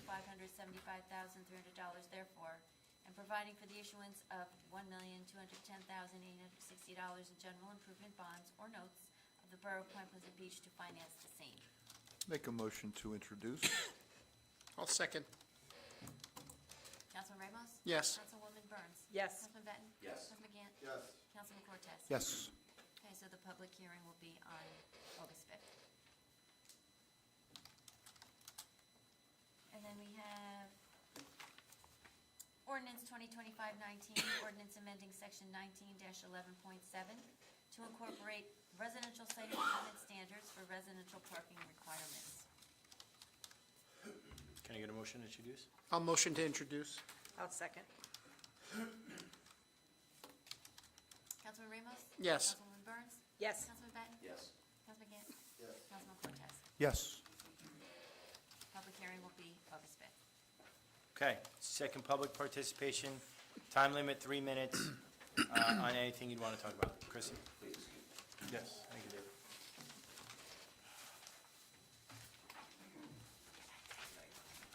Again, Kristen Hennessy, New Jersey Avenue. I started to say that this notion that just because it's our property and we pay taxes, anything goes, needs to be dismissed. That's how it works. I can't have a dog fighting ring on my property just because it's my property, right? So there needs to be guidelines.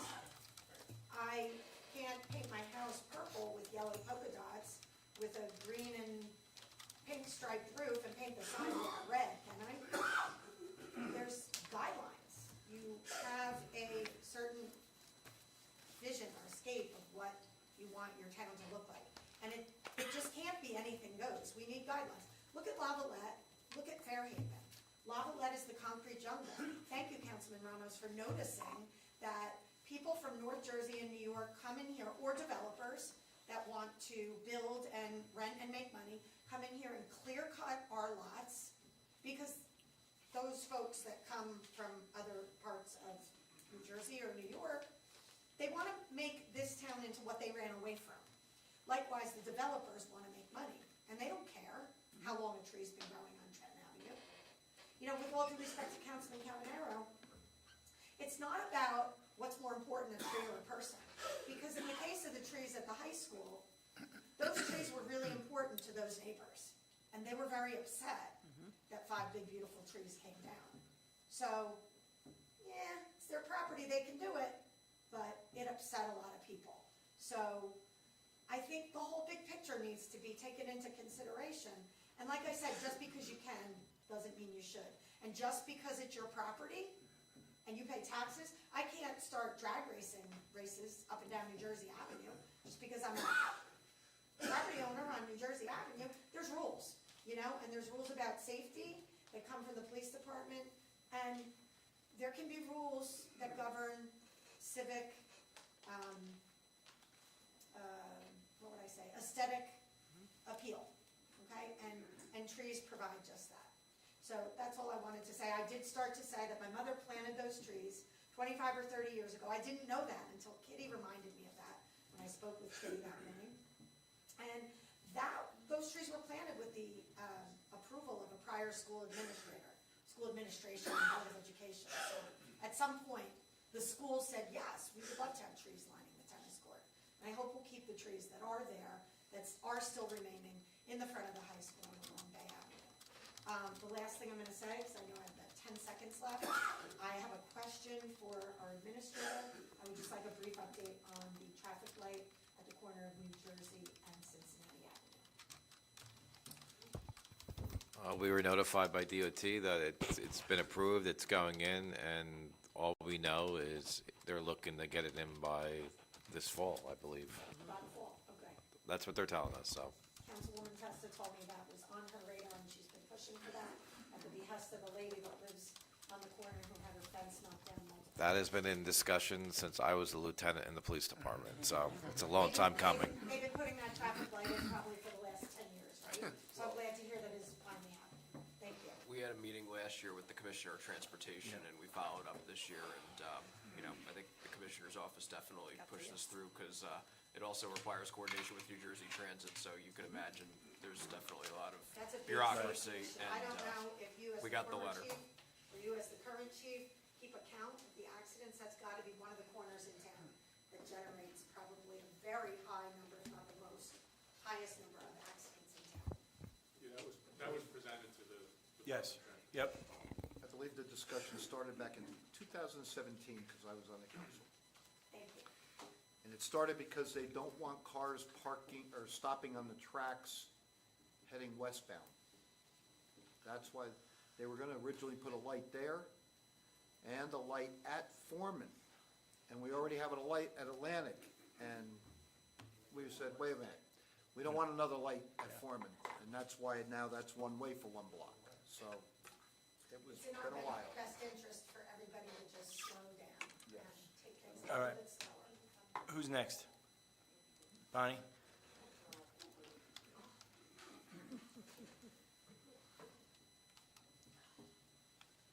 Bonnie Buchanan, 27 Ocean Avenue. I don't know if any of you have been walking around town. I live on Ocean Avenue.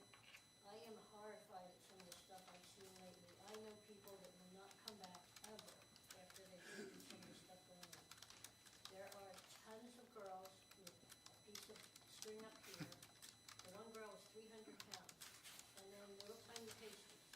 Don't we have a dress code for the beach and the boardwalk? We cannot enforce that, because this came up a few years ago. There's nothing we can enforce on that. Like, It is what it this is. little girl is 3 and goes, "Mommy, why is that woman not wearing any clothes?" And I don't know what the mother said, but I was just blown away. We did not have trashy people in the last 15, 20 years that I've been here. And it was just horrifying. And is there any way to fight the governor on the marijuana issue? No. Dress code. Good luck. Wait, Good luck. And look, I will tell you, it's a lot less in town than I thought it would be. And I'm on the boardwalk almost every week, and on the beach. But, I mean, our cops are doing a great job enforcing the, the smoking, ordinance. I thought it would be prevalent everywhere. Yeah, you smell it a little bit here and there, but it's not as bad as I thought it would be. I put a 99-year-old woman in the shower, got her ready for church, took her to church, and everybody at church thought she was smoking pot. Okay, So, I don't know. okay. I would love to fight the governor on it. I'll Thank you, go. Bonnie. Dave?